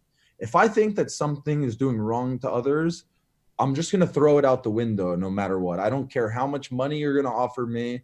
I don't care what it is. I'm just done listening. Mm-hmm. If what we're talking about is going to do bad to others, take advantage of others, I have zero interest in doing it at all. I don't care about money. Like I've been rich, I've been poor. I don't do things for money. I find solace in looking at myself and believing that the person that I am is exactly the way that I want to be. And no matter what money you do or don't have, that can't change that. Mm-hmm. So what do you feel like are the problems in your life right now then that you're trying to get better at or try to improve? Actually like health, I would say was like the first, just like to get on like a good track of eating healthy, to doing some exercise. I would say even just trying to be mindful of enjoying the nature, like more like walking around barefoot, like in the grass, like breathing the air, going to the beach. I think that I need to get better at turning my phone off and putting my electronics away. Yeah, I think I would put like those at the top. I'm very, very, I've never been happier like where I am right now. And I mean, other people, they would say that it has to do with winning these big games or whatever. But I mean, I've been happy when I've been poor, and I've been unhappy when I've been rich. So, I mean, really, it doesn't correlate at all. Just like how I was saying before, where some people who have all the money just aren't happy at all. Money doesn't bring you happiness. What brings you happiness is substance in your life and Mm-hmm. good people around you and feeling good and just appreciating who you are, where you've been, and trying to do whatever you can for where you're going. Mm. So I guess how do you achieve these better results in the things that you feel like are problems? Is it more of a making time out in the day and scheduling these things for yourself, or how do you think?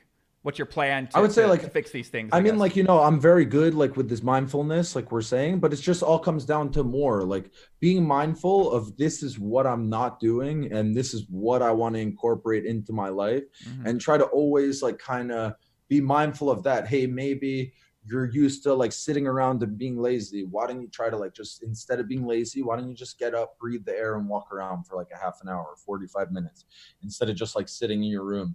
So it's kind of like, you just, for me at least, I tell myself like in my head, like over and over again, like when it's like, even let's say in my worst times when everything was against me, I would just like repeat in my head, like, hey, look, like, you know, you've always told yourself that the past is over, that you can't do anything about it. You can't complain about it. You can't whatever. I know everything sucks right now, and it seems like the world like flipped on you completely, but you still have to believe what you said. And I believe also the more you say things that are very strong, like character, very strong mentality, I feel like you're going to be tested. I feel like if you say something like, hey, I would never make a bad deal for anybody else because I had one deal that I just got screwed with so bad. I mean, I've always been the most fair person, but after this happened, I really just thought about it and I said, hey, look, I never want to do anything at all like what happened to me here. I never want to take advantage of anybody. I never want to use leverage for anything. And I want to make sure that any deal that I ever make with anybody, that I think about it on both sides, and that I make sure that it's a good deal for both sides. If it's not a good deal for both sides, okay, that's no problem. We don't need to make any deal right now. Anyway, I like you. I'm happy just to hang out. Like, maybe there'll be a time where it'll work for both of us. I don't need to push anything to make money. I don't care to just make money. I care to have a good time with my friends, to enjoy my life, and not to try to take advantage of anyone or anything. So, I mean, I'm gonna give you an example that like nobody knows about. So last year I had my only losing year ever. So at the start of this year, on the stake that I had, I was like negative 3.5 million. And I owed probably $1 million on the side with no money, no assets, you know. And before this is a time where I've won already 25 million live, lots of money online. Like, I've won a lot of money from poker, and now I'm in like a big hole. So the person who's staking me at the beginning of this year, he says, hey, look, I think that this number that you're down, it's too big of a number. I'm willing to cancel the number and start again at zero. So, you know, a lot of people would start trying to go and justify that this person doesn't need the money and you really need the money, and they're just trying to help you out. But I believe that because I said that I would never make a bad deal with anybody, that life kind of tested me when nobody else knew in this spot. It was like, hey, are you going to take the easy way out or not? But actually, as soon as I heard this, I didn't even think about that this was something that I would ever do. I just said, hey, look, if I take this deal, it means that I offered you a bad deal, and it means that like I should have never gotten a deal like this, and I'm just not as strong as I think I am. Hey, look, just relax, sit back, don't worry. I'm going to be number one in the world this year. Just watch. And now we are. Now look where we're at. Mm-hmm. I started this year with negative 3.5 million makeup, negative $1 million on the side, was able to clear it all if I wanted to. And I said, no chance. I don't accept that. I'm ready to fight stronger than ever. Wow. And then when you played the $1 million tournament this year, you said you had a pretty big piece of yourself in that, right? Oh, I threw about half of my net worth into that tourney. And then you end up getting second place there it was 20 million US, correct? Because I just like felt it. I don't know. I felt like this was my tournament. Like it was my time. I don't know. As soon as the tournament was announced, it was like I felt something. Like I felt like all these tests that I've been through that none of the other players have really been through. And I thought that it kind of all just tested me to get to this moment. And what was going to happen was I was going to win this tournament. I mean, all the people around me, they could tell you that from 4 months before, I told everybody, hey, I don't care about the World Series at all. I don't care anything about this $1 million tournament. I'm going to win this $1 million tournament. And until then, I'm going to prepare myself mentally with whatever I have to do, taking brain supplements, taking like all the right things, getting exercise, walking out in nature. Like I focused only on that and made it happen. It's kind of a degenerate thing to do for sure. Half of the banker. You know, don't try this at home. gonna put half of it in this. No, but I mean, but no come on, gamble, no future. Hey, I mean, I'm in for it. The best part of putting half of it in, though, if you think about it, is not only did I take like a huge percent that was so much, but before the tournament, I went on Twitter and I said, hey, look, I want to bet against all of you guys. Whoever wants to bet against me, I'm in. Let's do it. So not only was like, oh, okay, I'm good enough just having 30% of like my roll in. No. I want to bet against the guys who think that they're the best in the tournament and put 50% in, because who cares? Fuck it. If I don't win the tournament and I lose, I still got 50% left. True. I got good people around me now. I know how to win. I know how to make money. The thing is, I always saw it as like, dude, if I'm going to play these big tournaments, I couldn't win this tournament and give away 90%. That's why I never played a million before this, because the positions that I was in before, I would have been playing for 10% of the tournament. And I just know it's not in me to sit in that tournament and to play my best game if I know I'm passing off 90%. Mm-hmm. I mean, I know some people could say like, oh, well, you know, you get all this equity or this or that or whatever. Like, okay, whatever. Like, you do what's good for you and I'll do what's good for me. I just know that even by getting, I can't win the tournament like that. To win a tournament for me, I have to be completely relaxed. So for me to like be completely relaxed, it actually meant putting up half my money into the tournament, where like others, it would be putting in like a small amount. Like my completely relaxed was playing for a lot. Here on the podcast, guys, we do not advocate you putting half of your bankroll into something like that. Okay. Into anything. I mean, even like my friend who's a very smart business guy who invests in me, when I told him, I was like, yeah, I'm taking half. He's like, no. Like, you can't take half. It's like, are you kidding? I was like, listen, I'm taking half of this tournament. I was like, I don't care, or whatever it was. That's just like what it had to be. Like, I mean, I just had to do what I had to do to make it work. I mean, I had a little bit less than that because in the last minute, a few of my friends like asked me like, hey, can I have like a little piece? And I just wanted like my good friends to like root for me. But, you know, having like 40% or something in $1 million tournament, which is more than everybody else had. And just like, yeah, that was just what I wanted to do. I felt like I was going to win. I wanted to have a big piece. I wanted to take a big shot and fuck it. So how do you set goals from here in poker then? Because once you achieve that sort of thing, you reach number one on the all-time money list. Obviously, well, the $20 million score helps you get up there. But how do you do things now? Like, how do you, I would still stay motivated? So I've always been a person that I think about a lot of things always. So I don't really want to get into what I have in my mind or the other steps are, but actually I just saw poker as a step that was going to get me to phase 2 and phase 3. And I've got big plans for phase 2 and phase 3. And because, I mean, you know, when you're biggest winner, I mean, I conquered the game. What else do I have to do? I'll play like sometimes for fun, like biggest winner of all time. I mean, not only biggest winner of all time, but, you know, I've consistently won at the highest stakes for the past 15 years. Other people can say like, oh yeah, you know, biggest winner has like a score for 20 million. Okay, sure. But I've consistently crushed at the highest stakes, no matter what they've been. When they were 2Ks online and when High Rollers Live were 10K. I mean, that's what I always excelled at. Whatever was the highest stakes, I always excelled at. I would say I've been the person who's crushed the most in the highest stakes for the past 15 years. So I don't think it's a coincidence that I became number one. I think that it was just something that was meant to happen and something that was just coming. Mm-hmm. And now next phase is probably more business related stuff and life related stuff rather than poker specific related stuff.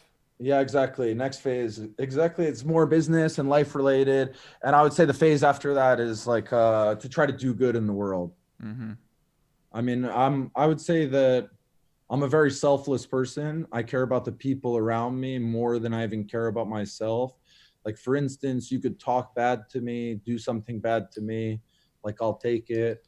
But like, you know, talk bad to my mom or do something bad to her, that's when you're going to find out like a different person than this mindfulness. Mm-hmm. Does that ever happen? Does something like this, does that ever take place in your life? No, but like, it really doesn't happen. But I mean, maybe it doesn't happen because I have that type of thought also. And like the universe doesn't want me to get into like that type of person. Right. You know, I'm very happy, relaxed. I never want to do anything to anyone. Just don't mess with the people that I care about. Right. The thing is, just don't make the people who I care about like sad or feel bad or disrespect them. Like, cause that's just something I can't accept. Mm-hmm. It's probably good that this hasn't come up then in your life and you had to deal with Yeah, something like exactly. that, Like it right? should just Yeah. never. Yeah, exactly. I don't want it ever. I mean, it's came up in like small senses where someone would do something that's like small, but the thing is, something small like disrespectful for me, like especially if it was towards my mom, that's just something that's like worth like cut. That's just cut. Like no problem. Like good luck. See ya though. Mm-hmm. What, just like I was saying, the thing once, like you do one thing once that I don't think is of good character, good morals, taking advantage of people, and that's just it. Like no problem. Like I don't wish you bad or anything. I just, you go your way, I'll go my way. So the people that you have around your life now, are these mainly poker players or are this more of a mixture of poker with other people like that? Actually, I don't really hang out with many poker players at all. I mean, of the high stakes players, I mean, I'm friendly with all of them, but I never really hang out with anyone. I've got like maybe a handful of good friends from poker. To be honest, most of the friends from poker have kind of like dropped off, like try to do something greedy or something that I wouldn't like believe in the person that they are or morals. So actually there are very little people that have been around for 10 years. Like there's almost no people that have been around for 10 years. There's Mm-hmm. very few people that have been around for 5 years. Maybe like, yeah, if I had to think about it, maybe there's like one or two people that that are in the poker world that have been around for like 10 years. Mm-hmm. Maybe there's about like one or two people that have been around for like 5 years. So I mean, some poker players for sure, but more actually, I think that I'm just on like a kind of different wavelength of the way that poker players are thinking. They see poker as like this great game that they're so good at, and this is the most important thing in the world. So the way that I've always saw things at, I always want to learn. I want to see from other people who are doing a different thing. So the way that that's been for me is in poker, you get to play with either the best poker players in the world or businessmen who get to play high stakes for fun. So for me, these businessmen who get to play high stakes for fun, those are the people that I always saw as interesting. Like I wanted to learn about how they thought and the way that their mind worked and how did they get to where they are right now. And also like people kind of just always are trying to take their equity in poker. So they'll meet like a businessman and let's say the guy asks them even about a hand, I'll see them kind of not even answer the hand like a truthful way. Me on the contrary, I want to make poker fun for poker. Like, so on the contrary, I see a guy who's having fun playing poker, I'll go befriend him like on the break. I'll talk to him at the table. Hey, how's it going? Like, nice to meet you. And then even when I become like just a little bit of friends with people, I'll just give them free tips. I'll tell them, oh, hey, like this hand you played right here, like I don't like it because like this and this. Where like the other guys, they're trying to like gain their little bit of equity. I'm trying to bring the best people around me, good energy that I can learn from, that we can do like maybe big things together. So like other people like to gamble with their friends, like take money from their friends. Like I don't like to take money from my friends. I like to make money with my friends and have a good time with my friends.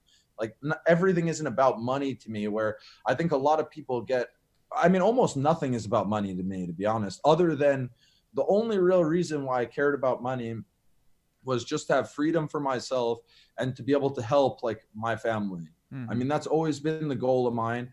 Actually, I hit like a personal milestone this year where I would say the first milestone of my career was that I could give my dad enough money to where he could retire and not have to worry about money again.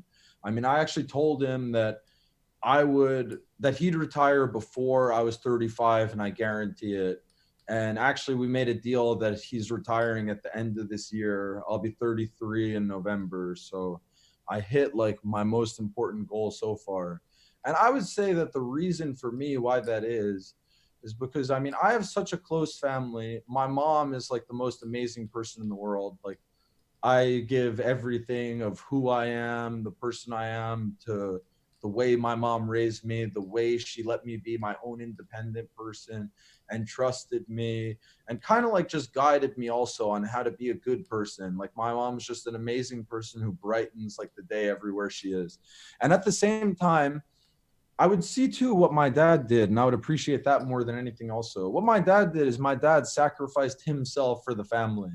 Even if it made him unhappy, he would go to work every day and just do what he had to do for me to be able to be comfortable and to be in this spot. So, I mean, of course, they both gave birth to me, but even forget about giving birth. I could never be this type of person that I am without my dad sacrificing himself and without my mom sacrificing herself and being selfless to her family. So, I mean, I actually couldn't appreciate them more. And that's why, like, I wanted to, I want not, it wasn't even about like retiring or money. It was about, I just wanted to give my dad the chance to be free, to do whatever he wanted to do because he put so much sacrifice for me and my family. And actually, nothing makes me happier than just giving them whatever they want, just seeing them happy and making their day and being able to assist my dad and just not needing to be stressed out for work. Hey, like you go do what you want to do. Like you earned it, and it couldn't make me happier to give it to you. And they're open to that too. They don't mind taking this from you rather than wanting to be independent and not have to rely on their or not Well, rely you but have not take to. that from their son. Of course, actually, my dad like didn't really like to take things at all in general. But the thing is, I'm very persistent, and I tell people that this is what I want to do. I work hard because this is what I want. Like, I don't. What else do I need to work hard for? I work hard because I set goals that I want to accomplish, and I work hard to accomplish those goals. So it's kind of like, hey, like you have to eventually you understand that you have to like take it because I'm not someone that tries to give something and if you don't want to take it, I'll like drop it. Like, no, no, no, no. Like, if I want to give it, like, hey, like, look, I earned this like by working hard and I worked hard because I wanted to be in this spot to give exactly this. So I think you're going to have to understand that and learn to accept it. And I think that that's what happened. I mean, I started buying my mom like nice things at first. Like she was awkward about it. Even actually, I bought my mom just recently. I think it'll come in the mail in a few days, like a Tesla X with the. I think it's a Tesla X with the Lamborghini doors. So she sees this car and she's like, "Oh, hey, like I can get like a Toyota RAV4, like fully loaded. Like I'm very happy with that." She even tried to contact my friend who ordered the car and said, "Hey, if you can you please cancel this car?" She even contacted me like a week ago and said, "Hey, look, can you please cancel the car?" And I said, "Hey, mom, look, I'm not canceling the car. I don't care. I worked so hard to get to the point where I could give you things like this. And I want to show you like how much I love you. It's like, there's no chance in the world that I'm taking this back. If you don't want it, you could let it sit out front in the house. But this is what makes me happy to give you guys and to make me happy." And that's what like warms my heart. Like, I mean, fortunately, I mean, I could have tears coming down. I feel all types of emotions, even talking about it. But I mean, yeah, that's what my drive has been to get to right here. So if I can't give like what my drive has been, like, no, I need to. It's not even if I can, I need to, because I know this is needed. Not even needed. Like my mom needs a car. She doesn't need a Tesla X. It doesn't matter. But like I want to like give her the best because she's given me the best. So what I see is the best in my mind. Like this is exactly what I want to give her because I feel that she gave me everything to become me. Like she, even after all the five of us were like grown up, like 18, 19, the thing is my mom didn't even know what to do with herself because she gave everything to everyone. She sacrificed herself for everyone. And I guess I kind of in my bad times, I saw myself as stronger or the strongest of like our family, and that I'll sacrifice myself for everyone, and I'll take everything on my back because I'll fight for everybody, just like kind of how my mom would fight for everybody. So this mindset of mine, you learn it from when you're young, from what you see. So I mean, I saw my mom be selfless and sacrifice anything that she had to for the family. So, I mean, I think that I just had that in my head. Same with my dad, that he just sacrificed everything for the family. So I had that in my head that I would sacrifice anything or do anything I had to do for the family while being a great person, which is exactly what my parents have done. Mm-hmm. Yeah, the chat's out of control today, guys. You guys come fuck down. My chat room's crazy. You guys have been watching too many Paso live streams. I feel like the old people used to watch my podcast have now been replaced by the crotch theory optimal commentators. So these guys expect they're not open to hearing this shit, Bryn. They want to hear about a man staring at his crotch. That's what these guys want to hear. But so when it comes to like anything that a person might be or a way a person might is or anything like that, I feel like they're not open to that right now. They're at least that's the people spamming in your chat room. Right, I'm sure exactly. There's a lot but of there are plenty of people who don't. Exactly. The loudest there are people, tons right. of people out there that are listening to exactly what I'm saying and trying to reflect and understand exactly the way that I'm thinking. There are a lot of people that'll watch this after it being live. And I mean, I think that really if you listen to this, I mean, it can only affect your life so positively, and you'll feel it instantly how positively it'll affect. I agree. I think that's what you see is you see the people that do take it in, they're more listening to it rather than having to sort of like keep repeating it over and over again. And the loudest exactly people right. And like we were saying, you can't do anything to people who aren't open-minded. Right. If you want to just be closed-minded and not listen when smart people are talking who have been through the ringer, I mean, good luck to you in your life. It's going to be tough. Right. And I think a lot of people out there, they're not necessarily trying to be happy or trying to be, they don't really know what they're trying to be. They're just sort of existing in the world and they don't really have any goals for themselves at all. And their only goal is to get through the day to get to the next That's kind day of the in problem. order to get through that day too. Yeah, that's a big problem is that like people don't even know what they want. So they're just like so lost. And I would say to anybody, the most important thing to just sit back and reflect on what makes you happy, what you enjoy doing. Right. Because if you don't love what you're doing, you're just not going to be great at it no matter what. And you're not going to be happy. If you're doing a job that you're not like enjoying, you're just not going to be happy and you're never going to be great at it because you're just like going through the process. But at the same time, if you love like completely what you do, like you can do anything then because you have like the drive, the desire, like just to improve, to do better. And you see it in like everyone with like the best athletes in the world, like they love what they do. This is what they've been doing their whole life, all day, every day. They set out a plan to get to where they are. Mm-hmm. They didn't get to where they are overnight by being lucky. They got to where they are because they found what they love and put everything into it and sacrificed everything to get there. Right. And I guess now you're ready to move that next step of life and figure out what it is that you're willing to sacrifice now in order to achieve whatever the next phase of your life is then. Yeah, I think that anyway, no matter what, I would never sacrifice my morals for anything, no matter what. But I think that I sacrificed more in this step where I'm kind of in a step where I don't have to really sacrifice and I can kind of accept what I want to accept and make things the way that I want to make them, as opposed to go anybody else's route. I can dictate the way that everything that I do is ran and my life is ran. And I think that's just what I'm going to do. I'm never going to give up. I mean, I'll always be open to listening to smart people and never be closed-minded and say that this way is the way that I'm going to be and that's final. Like, no, I'm going to have my own thought. And anytime another person that I respect is looking to talk, see, that's another thing. I'll listen to people that I see on the same wavelength who are making good decisions in their life. You know, if you're not making good decisions in your life and you're trying to talk to me about these things, like I would say talk is cheap. Like anyone can talk and say that they're about something and that they do something. Like, okay, sure. Like blah, blah, blah, blah, blah. Like everyone talks. Right. Like, show me. Like, you want to talk? Forget about your talk. It means nothing to me. Show me. Right. Yeah. I mean, the way you put it's quite harsh, but I agree with you. You know, I got to say, like, I don't disagree with a lot of the way that Bryn's saying or the things that Bryn's is talking about too. A lot of these things also apply to me and the way I think about things.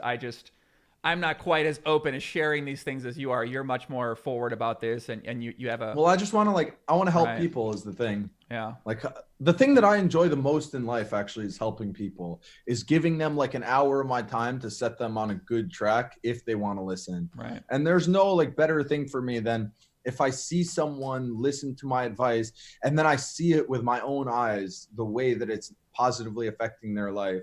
Like that just brings like so much joy to me that there's really nothing, there's no money that can put anything on that. Like the warmth that I feel like in my heart, or like the tingles that I get from just knowing that I changed somebody's life, like that's really what's important to me. Let's talk some poker, okay? So people out there can hear a little poker talk. So one big thing that's going on, and plus like there's not many cool things that happen regularly in poker, but one thing that is happening is there's these high stakes tournaments running on GG Poker. There's a lot of these 25Ks going on. A lot of the big names are playing in this. So what's sort of your take or your sort of insight on these high stakes tournaments that are running regularly over on GG Poker? Yeah, so like these tournaments, like, it's been like a complete buildup. Like at first when I started like building the site a bit, 5K tournaments were running. First, nothing was running. And then I helped start like the 5K tournaments run like for a long time. And then all of a sudden, like a few VIP players just wanted to play 25K tournaments like all day. So, all the people actually just love it. They get the guys who get to play high stakes live, who have like good bankrolls. Now they get to sit on their computer and like 4-table 25Ks in their house. Like from what everyone said, it's like a dream to them. Like it's like exactly what they wanted. It's like, please have this last forever. So that's just like another thing though too. I mean, for the last long time, I've put in so much work into building up GG. Like I've put in so much like into just watching everything that's going on, knowing who all the winners are, like guaranteeing that the site is like fair, being everywhere. Like I would see everything. I would do like whatever I can. And I would say all the people on there, like that's why it's grown more and more, because they see that the service that I would give is like second to none. Like I'm always here to like try to make whatever is the most fair. So, even if I think that something's right, I'll say, okay, hey, look, you think something's right, I think something's right. Hey, let's bring in a few people into like this chat and let's just resolve it, and just do what's right and make all the people happy. Because I never want anyone to be able to really take advantage of anyone. Like that's just completely what I'm not about. Like I really can't stand people who take advantage of other people, because it's just wrong. Like do whatever to yourself, but why do you need to like negatively affect somebody else, like to bring them down? Like it's just not like, what's that is that in reference to way? GG, what is that in reference to? Is there something happen or does something take place? Oh no, nothing. No, nothing at all. But I don't know. Maybe I got off track for a second. It's okay. I think I got off track for a second. You're a little fired about something else. Exactly, okay. Fired up. It happens, brother. It happens.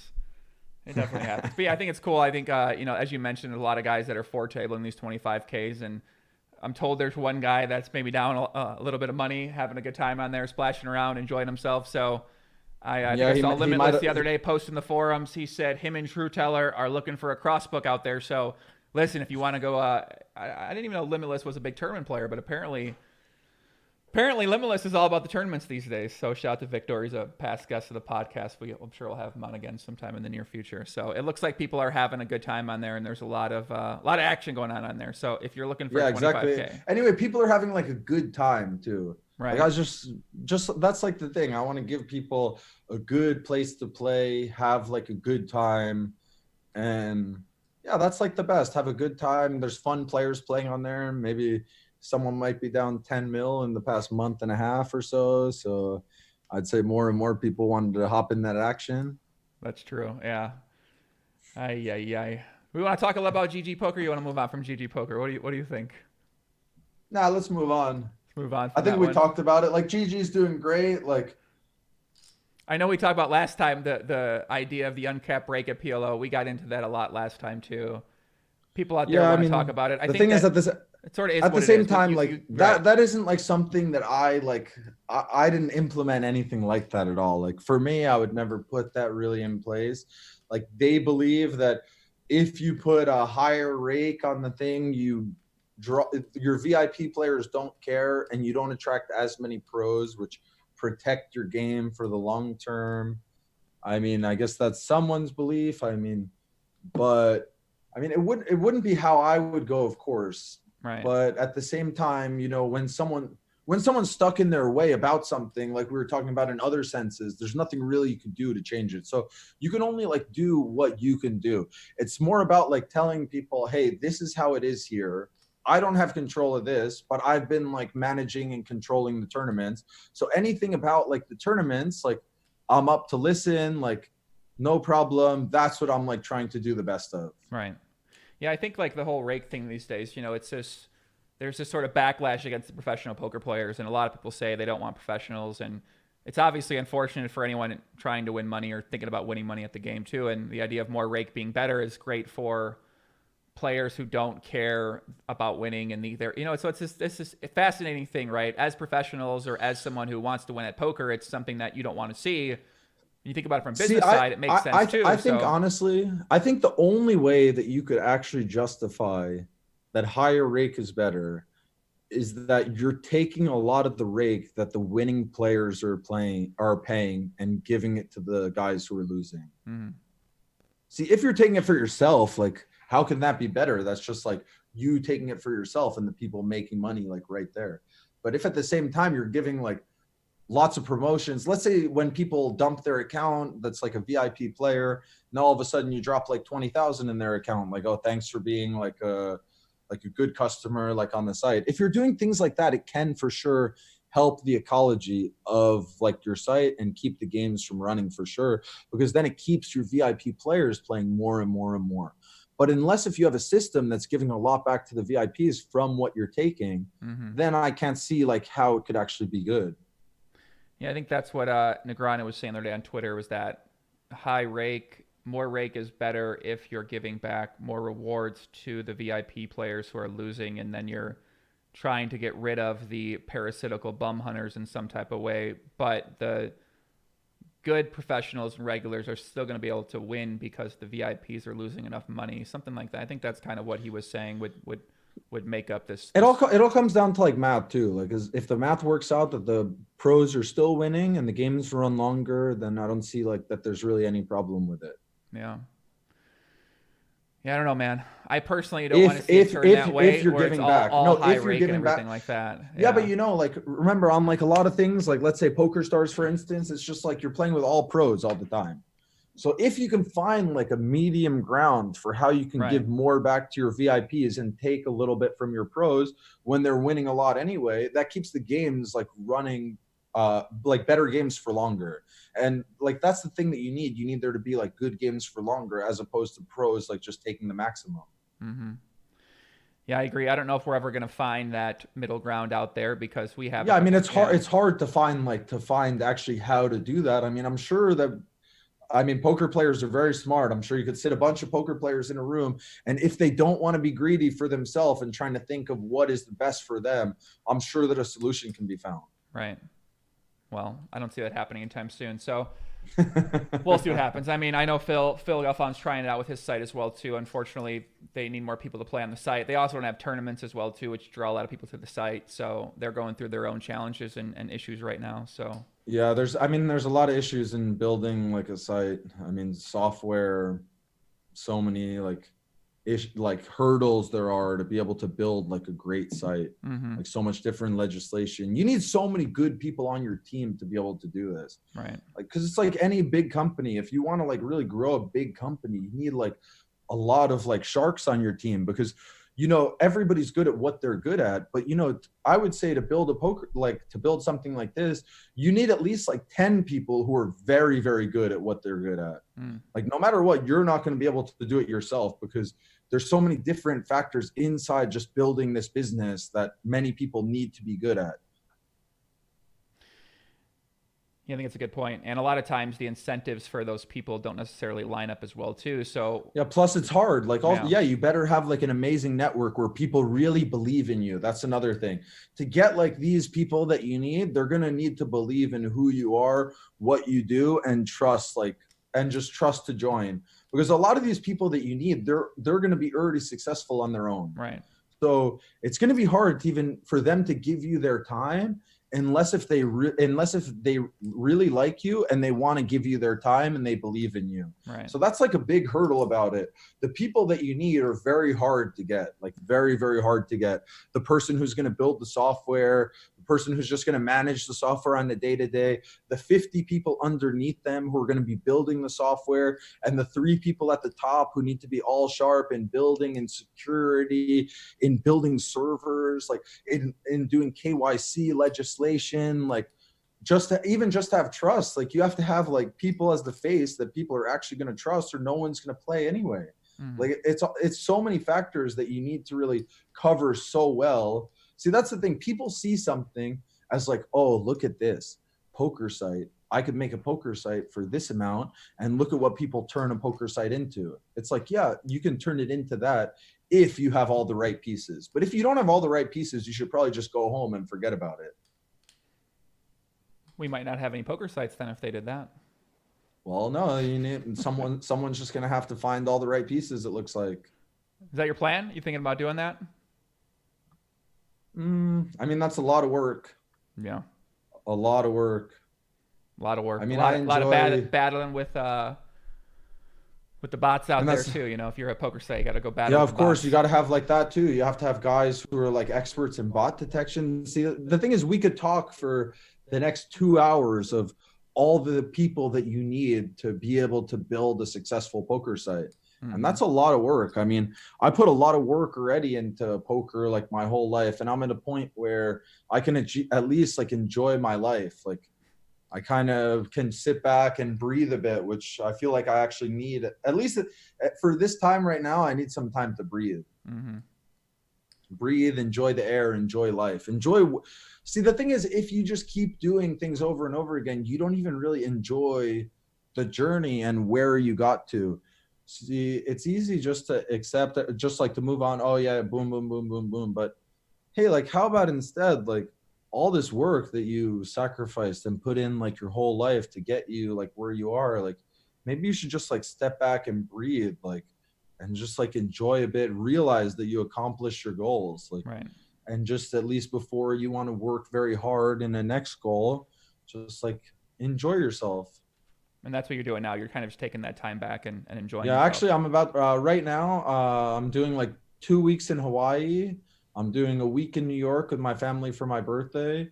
I'm gonna go to Vegas for like a week, see some friends, play a few of the Poker Master tournaments, because anyway, Carrie's a good friend of mine. I want to support like whenever he runs tournaments.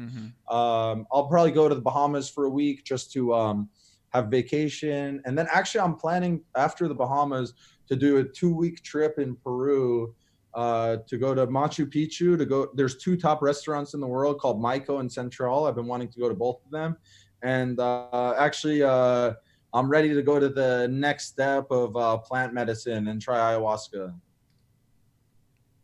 Is that like DMT? It's like, yeah, it's like DMT lasts for 15 minutes. Ayahuasca lasts for 8 hours. Sounds intense. So I'm a bit, for all the people who know me, I'm a big fan of mushrooms. Are you? Who would have thought that? Massive fan. I would say more than weed. I could have figured. We could have guessed that. We could have made an assumption. Yeah, I mean, that's the thing. Honestly, I think that's actually gotten me to right here, to like open my mind and to open my heart. So like, honestly, I would recommend it to anyone, but I would only recommend it to people who are feeling good in their life, have good people around them at the time, and are in a good setting, and both are so important for this.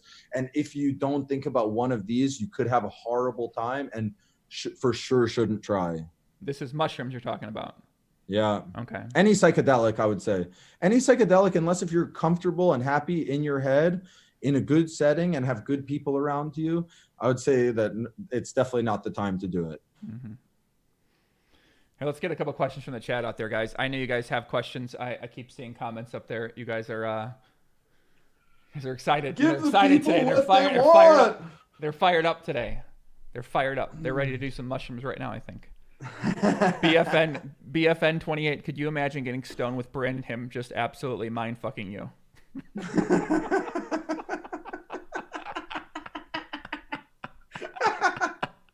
But at least the one thing they can know is like it's gonna be like a mind fuck for like good. I'm not gonna put anything bad in there. Yeah. Actually, because one thing is, actually, I think that I'm so good at convincing someone or telling a story that I could tell anyone any type of story where actually it's made me make a deal with myself that I would never lie to anyone about anything, because that's not me. I'm not about that life. Like I don't ever want to be about that life. Like not me. I want to live good, be happy, like never lie, and just not for me. Here's some questions here. Aaron M. Ask him about his best Luke Schwartz story.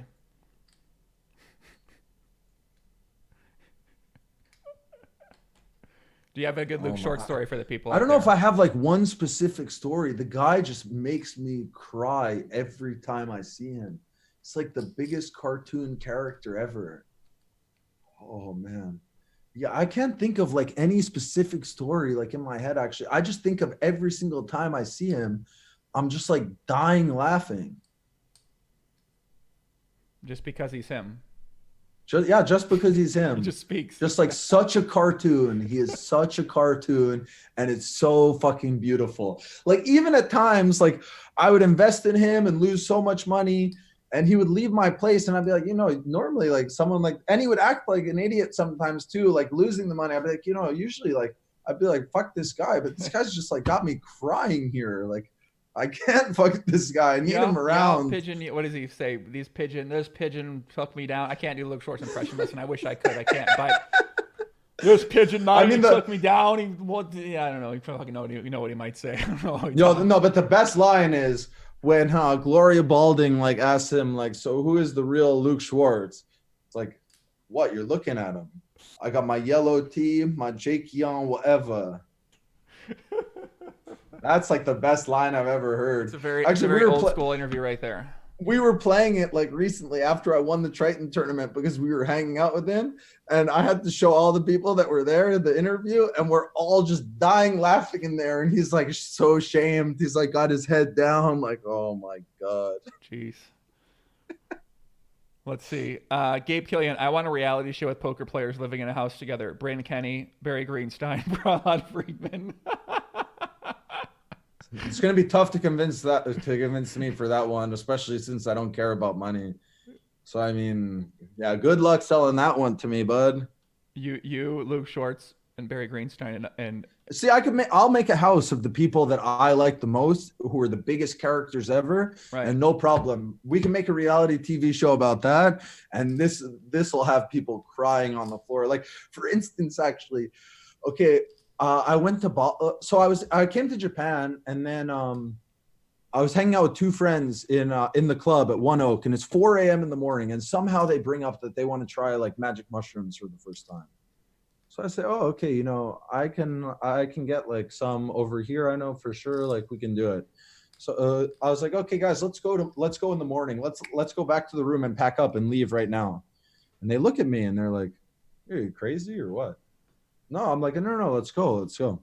So they agree. We all go. We get there. We have like an amazing day of like just eating and just driving around. So long story short, at the end of this day, we're driving back, and one of the guys, he's like, oh, I got to go to the bathroom. So, I just started like messing with, I was like, yeah, there's no way like we're stopping in the bathroom. I was like, the back 3 seats here, it's like a court. I was like, if he tells you that we should stop, we'll stop, but I veto it. And he's like, he doesn't even ask him because he knows that his friends there's no way he's going to tell him to stop. And it's just going more and more where like, he's getting like, I was like, bro, like if you got to go so bad, like here's a water bottle.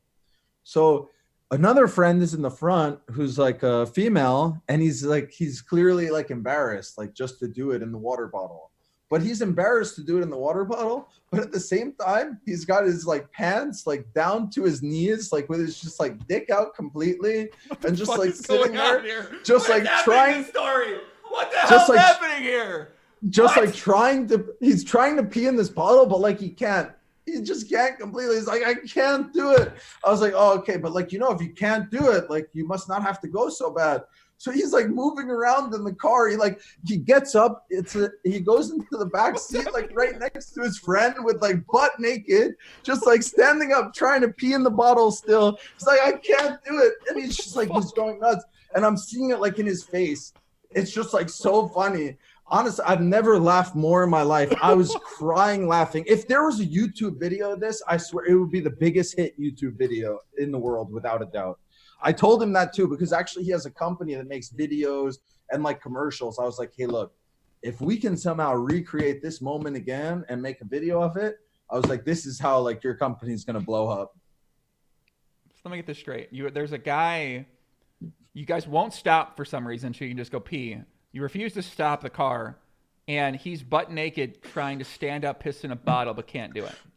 Well, he's trying to piss in his seat. First, he's positioning the bottle so that even if he pees, he's gonna pee all over himself. So I'm just laughing too. I'm like, bro, no, you got to point the thing down. So he's like, I can't do it, and he's just like sitting in the seat. He's like defeated, like just sitting in the seat defeated, like I gotta pee, but I can't do it.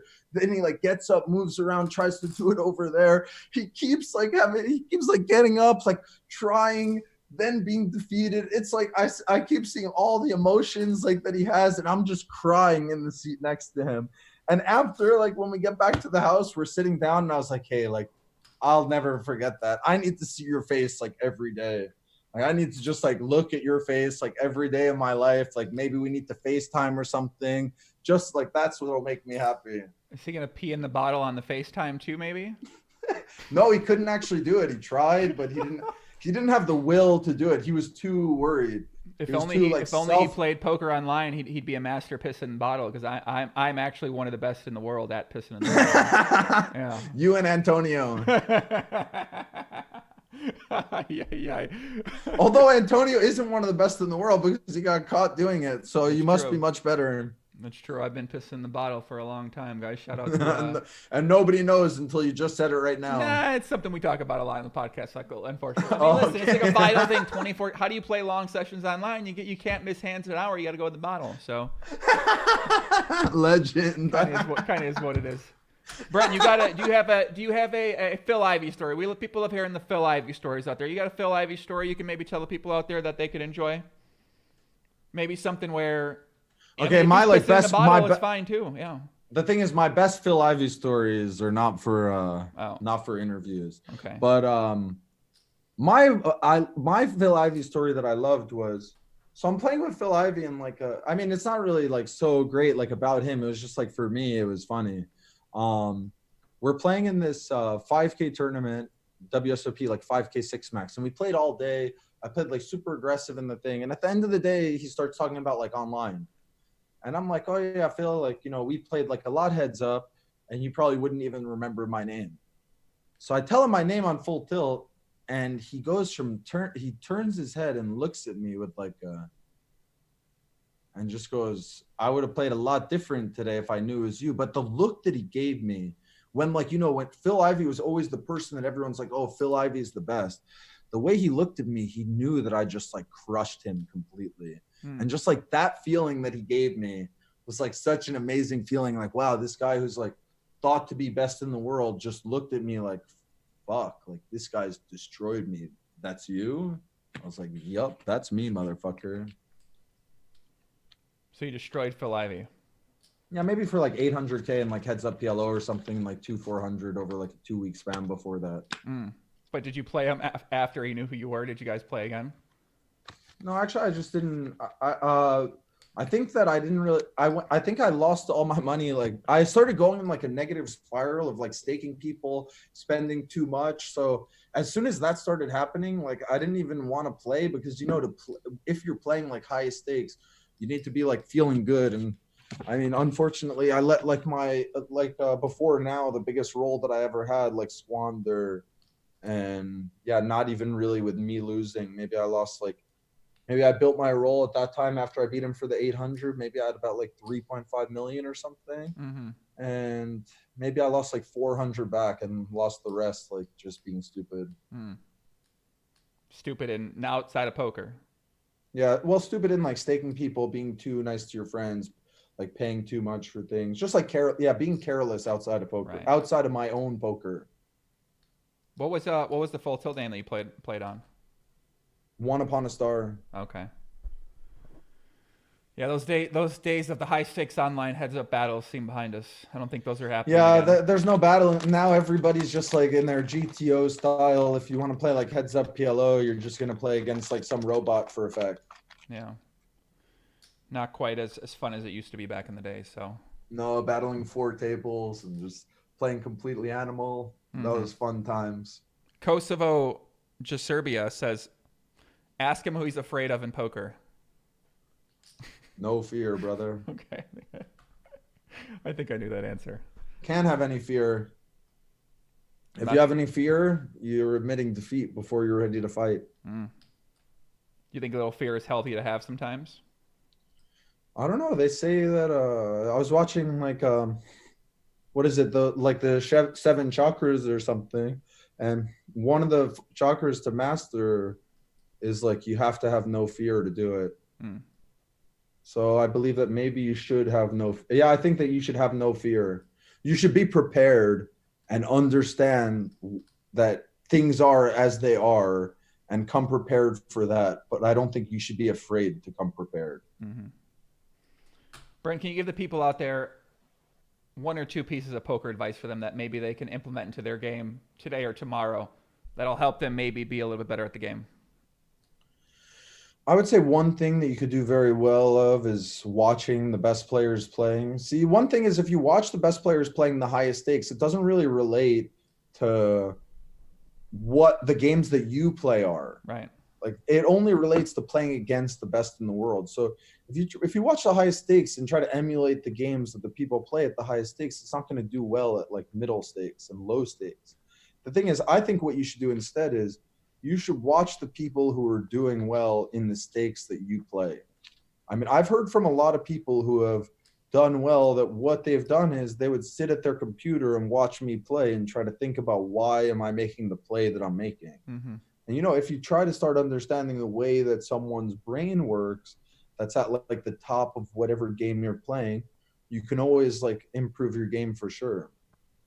Then also, I mean, it doesn't even have to come down to just studying, but if you really want to be great at anything, like be prepared to put everything into it. Right. So if you really want something, put in the work to get there. If you put in the work to get there, I think that nothing is too great or too tough to attain. I also, even though that I didn't follow it, I think that for sure it's a way easier route if you're smart bankroll wise, because remember, the money that you have, it's like tools to build yourself. If you lose these tools, it's much harder to build up to wherever you're trying to go. And you need to have all the resources that you can to try to get yourself to wherever you see in yourself as the next step. So you never want to put yourself out of action completely where you can't play or keep getting better or keep exactly. trying. I mean, the only reason why I was able to go like in these huge swings is because people believed that I was the best, or they trusted me too to loan me money. The thing is, so many people that are like me, just when they went broke, they were out of the game. Unless if I was so good with the relationships and like people thought of me as the best in the game that I proved over and over again, I wouldn't even be sitting here right now. So you think watching the people who are the best at the games that you're playing and thinking about why they do what they do, that's probably a better way to get better faster than watching the best players and trying to figure out. I think both can be good. Yeah, but it's completely different. Like when you're playing against like super VIPs and only the best of the best. That's a different sort of version of poker, I think, too. Yeah, I think it's a completely different version of poker. So like if you see, the thing is, a lot of these like super hood moves that I make, people aren't going to fold these hands in smaller games. So you see a hand that I do and you try to do it versus another player in a game that they don't care about, and it's going to be very tough. Like, remember, I'm playing in games that all the people care about like very much. Either they have a lot of money in play, or like they have to worry about their investors seeing them play well, because if they don't play well, they're not going to have any investors anymore. So it's completely different than playing like main events or small stakes or mid stakes. And I mean, yeah, if you try to emulate these games into the lower game, there's no way it's going to work as well. Mm-hmm. Yeah, I think you can learn a lot from watching anybody really play. Good player, bad player. You can kind of, if you can think about what they're doing and why they're doing it, and think about how you can incorporate into your own game and your own strategy and build your own sort of approach to poker. And I think if you look at how good players maybe play against the weaker players, you can maybe learn how to exploit weak players that you might play against as well too. But if you're trying to emulate certain Postle-like bluffs in these sort of spots like that, those are things that you can't. Yeah, that's something you can't really do. Right, exactly. Yeah, I feel like if you watch that, then you try to emulate that. That's not going to go well necessarily for you. So maybe trying to watch someone and figure out, okay, why are they doing this? What are they doing it for? And not necessarily believing that you have the right answer down, but just that process of doing that challenge is going to help you get better at putting yourself in the mindset of your opponents as well too. So that's something that you can get better at over time. When you play with wherever you play at, just think, okay, what are they thinking? Why are they thinking that? And at first you might not be that good at it, but over time you'll get better and better and better at it too. Yeah, for sure. So that's just the idea of figuring out where someone's at. And as you said, right, how are they thinking? How's their confidence level? Where are they at today? How uncomfortable are they? How comfortable? How scared are they? Whatever, all these different types of things that you can identify in another player. Yeah. So. And then it's a lot about, like, to be able to identify these things, you really have to be in tune with things also. Mm-hmm. So you have to be very open-minded and in tune with, like, the things is how they are. Right. Yeah, it takes a lot of focus. Once again, goes back to mindfulness, focus, preparation, the thought you put into that at the table and away from the table as well too.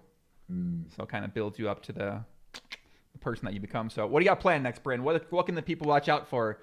Poker tournaments, you said Poker Masters, you're going to come play that, and then you're doing some traveling. So if people want to follow you, where can they follow you? Do Instagram stuff? I know you post things on Exactly. there, Just follow my Instagram, Bryn Kenney.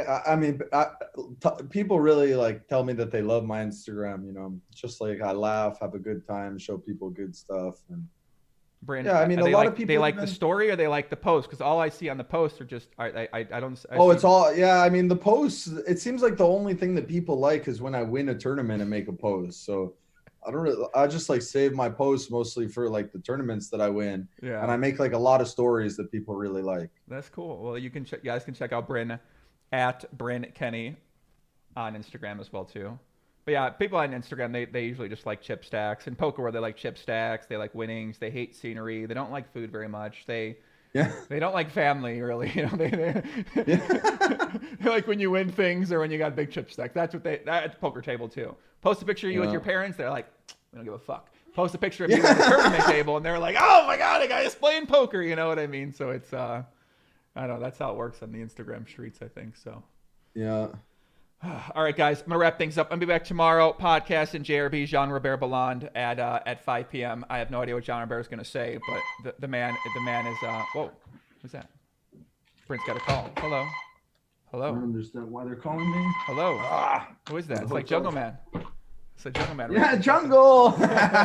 Jungle Man's calling right now. I don't know. That would have been so good if I just picked the phone up and pretended like it was someone else and just like started talking and made a conversation. I wish I thought about that. Do you have a Jungle Man story you can share maybe before you leave the podcast? Because everyone here loves Jungle Man. Oh, Jungle Man's a special creature. I love Jungle. His name is the Jungle Man. Oh, he is the best. It's not even about like a jungle. It's just like every interaction you have with Jungle is like special. Yeah. Yeah, really, really just like special guy. But I love Jungle. Yeah, he's a character, man. I'm glad. The thing is that Jungle's like, I mean, he's just like, he beats to his own drum. He's a different person, but I believe that Jungle is 100% honest, like wants to do all good. And so, you know, someone who lives by that like way, I mean, I could only really have respect for. And of course, I respect like his poker game and his mind. He's obviously one of the best that's ever done it. Yeah. I'm just looking at his Instagram now, and I just see another half-naked chick photo here. So I don't know what this kid's up to, man. But the kid. He's a special guy. He's making some special moves right now, guys. That's it. I'm gonna wrap it up. If you enjoyed the podcast, leave a comment below. Hey, the podcast, leave a comment below. If you like the podcast, smash the like button on YouTube. It's very helpful for the overall efforts of the poker world. That's what I got. Bryn, thanks for coming on, brother. Appreciate it a lot. Thank guys you, in the brother. chat on YouTube, appreciate y'all as well. Twitch. Appreciate you guys as well too. Be back tomorrow, and then videos are coming on Friday, Saturday, Monday, Tuesday as well too. So that's it. Peace out, everybody. Take care.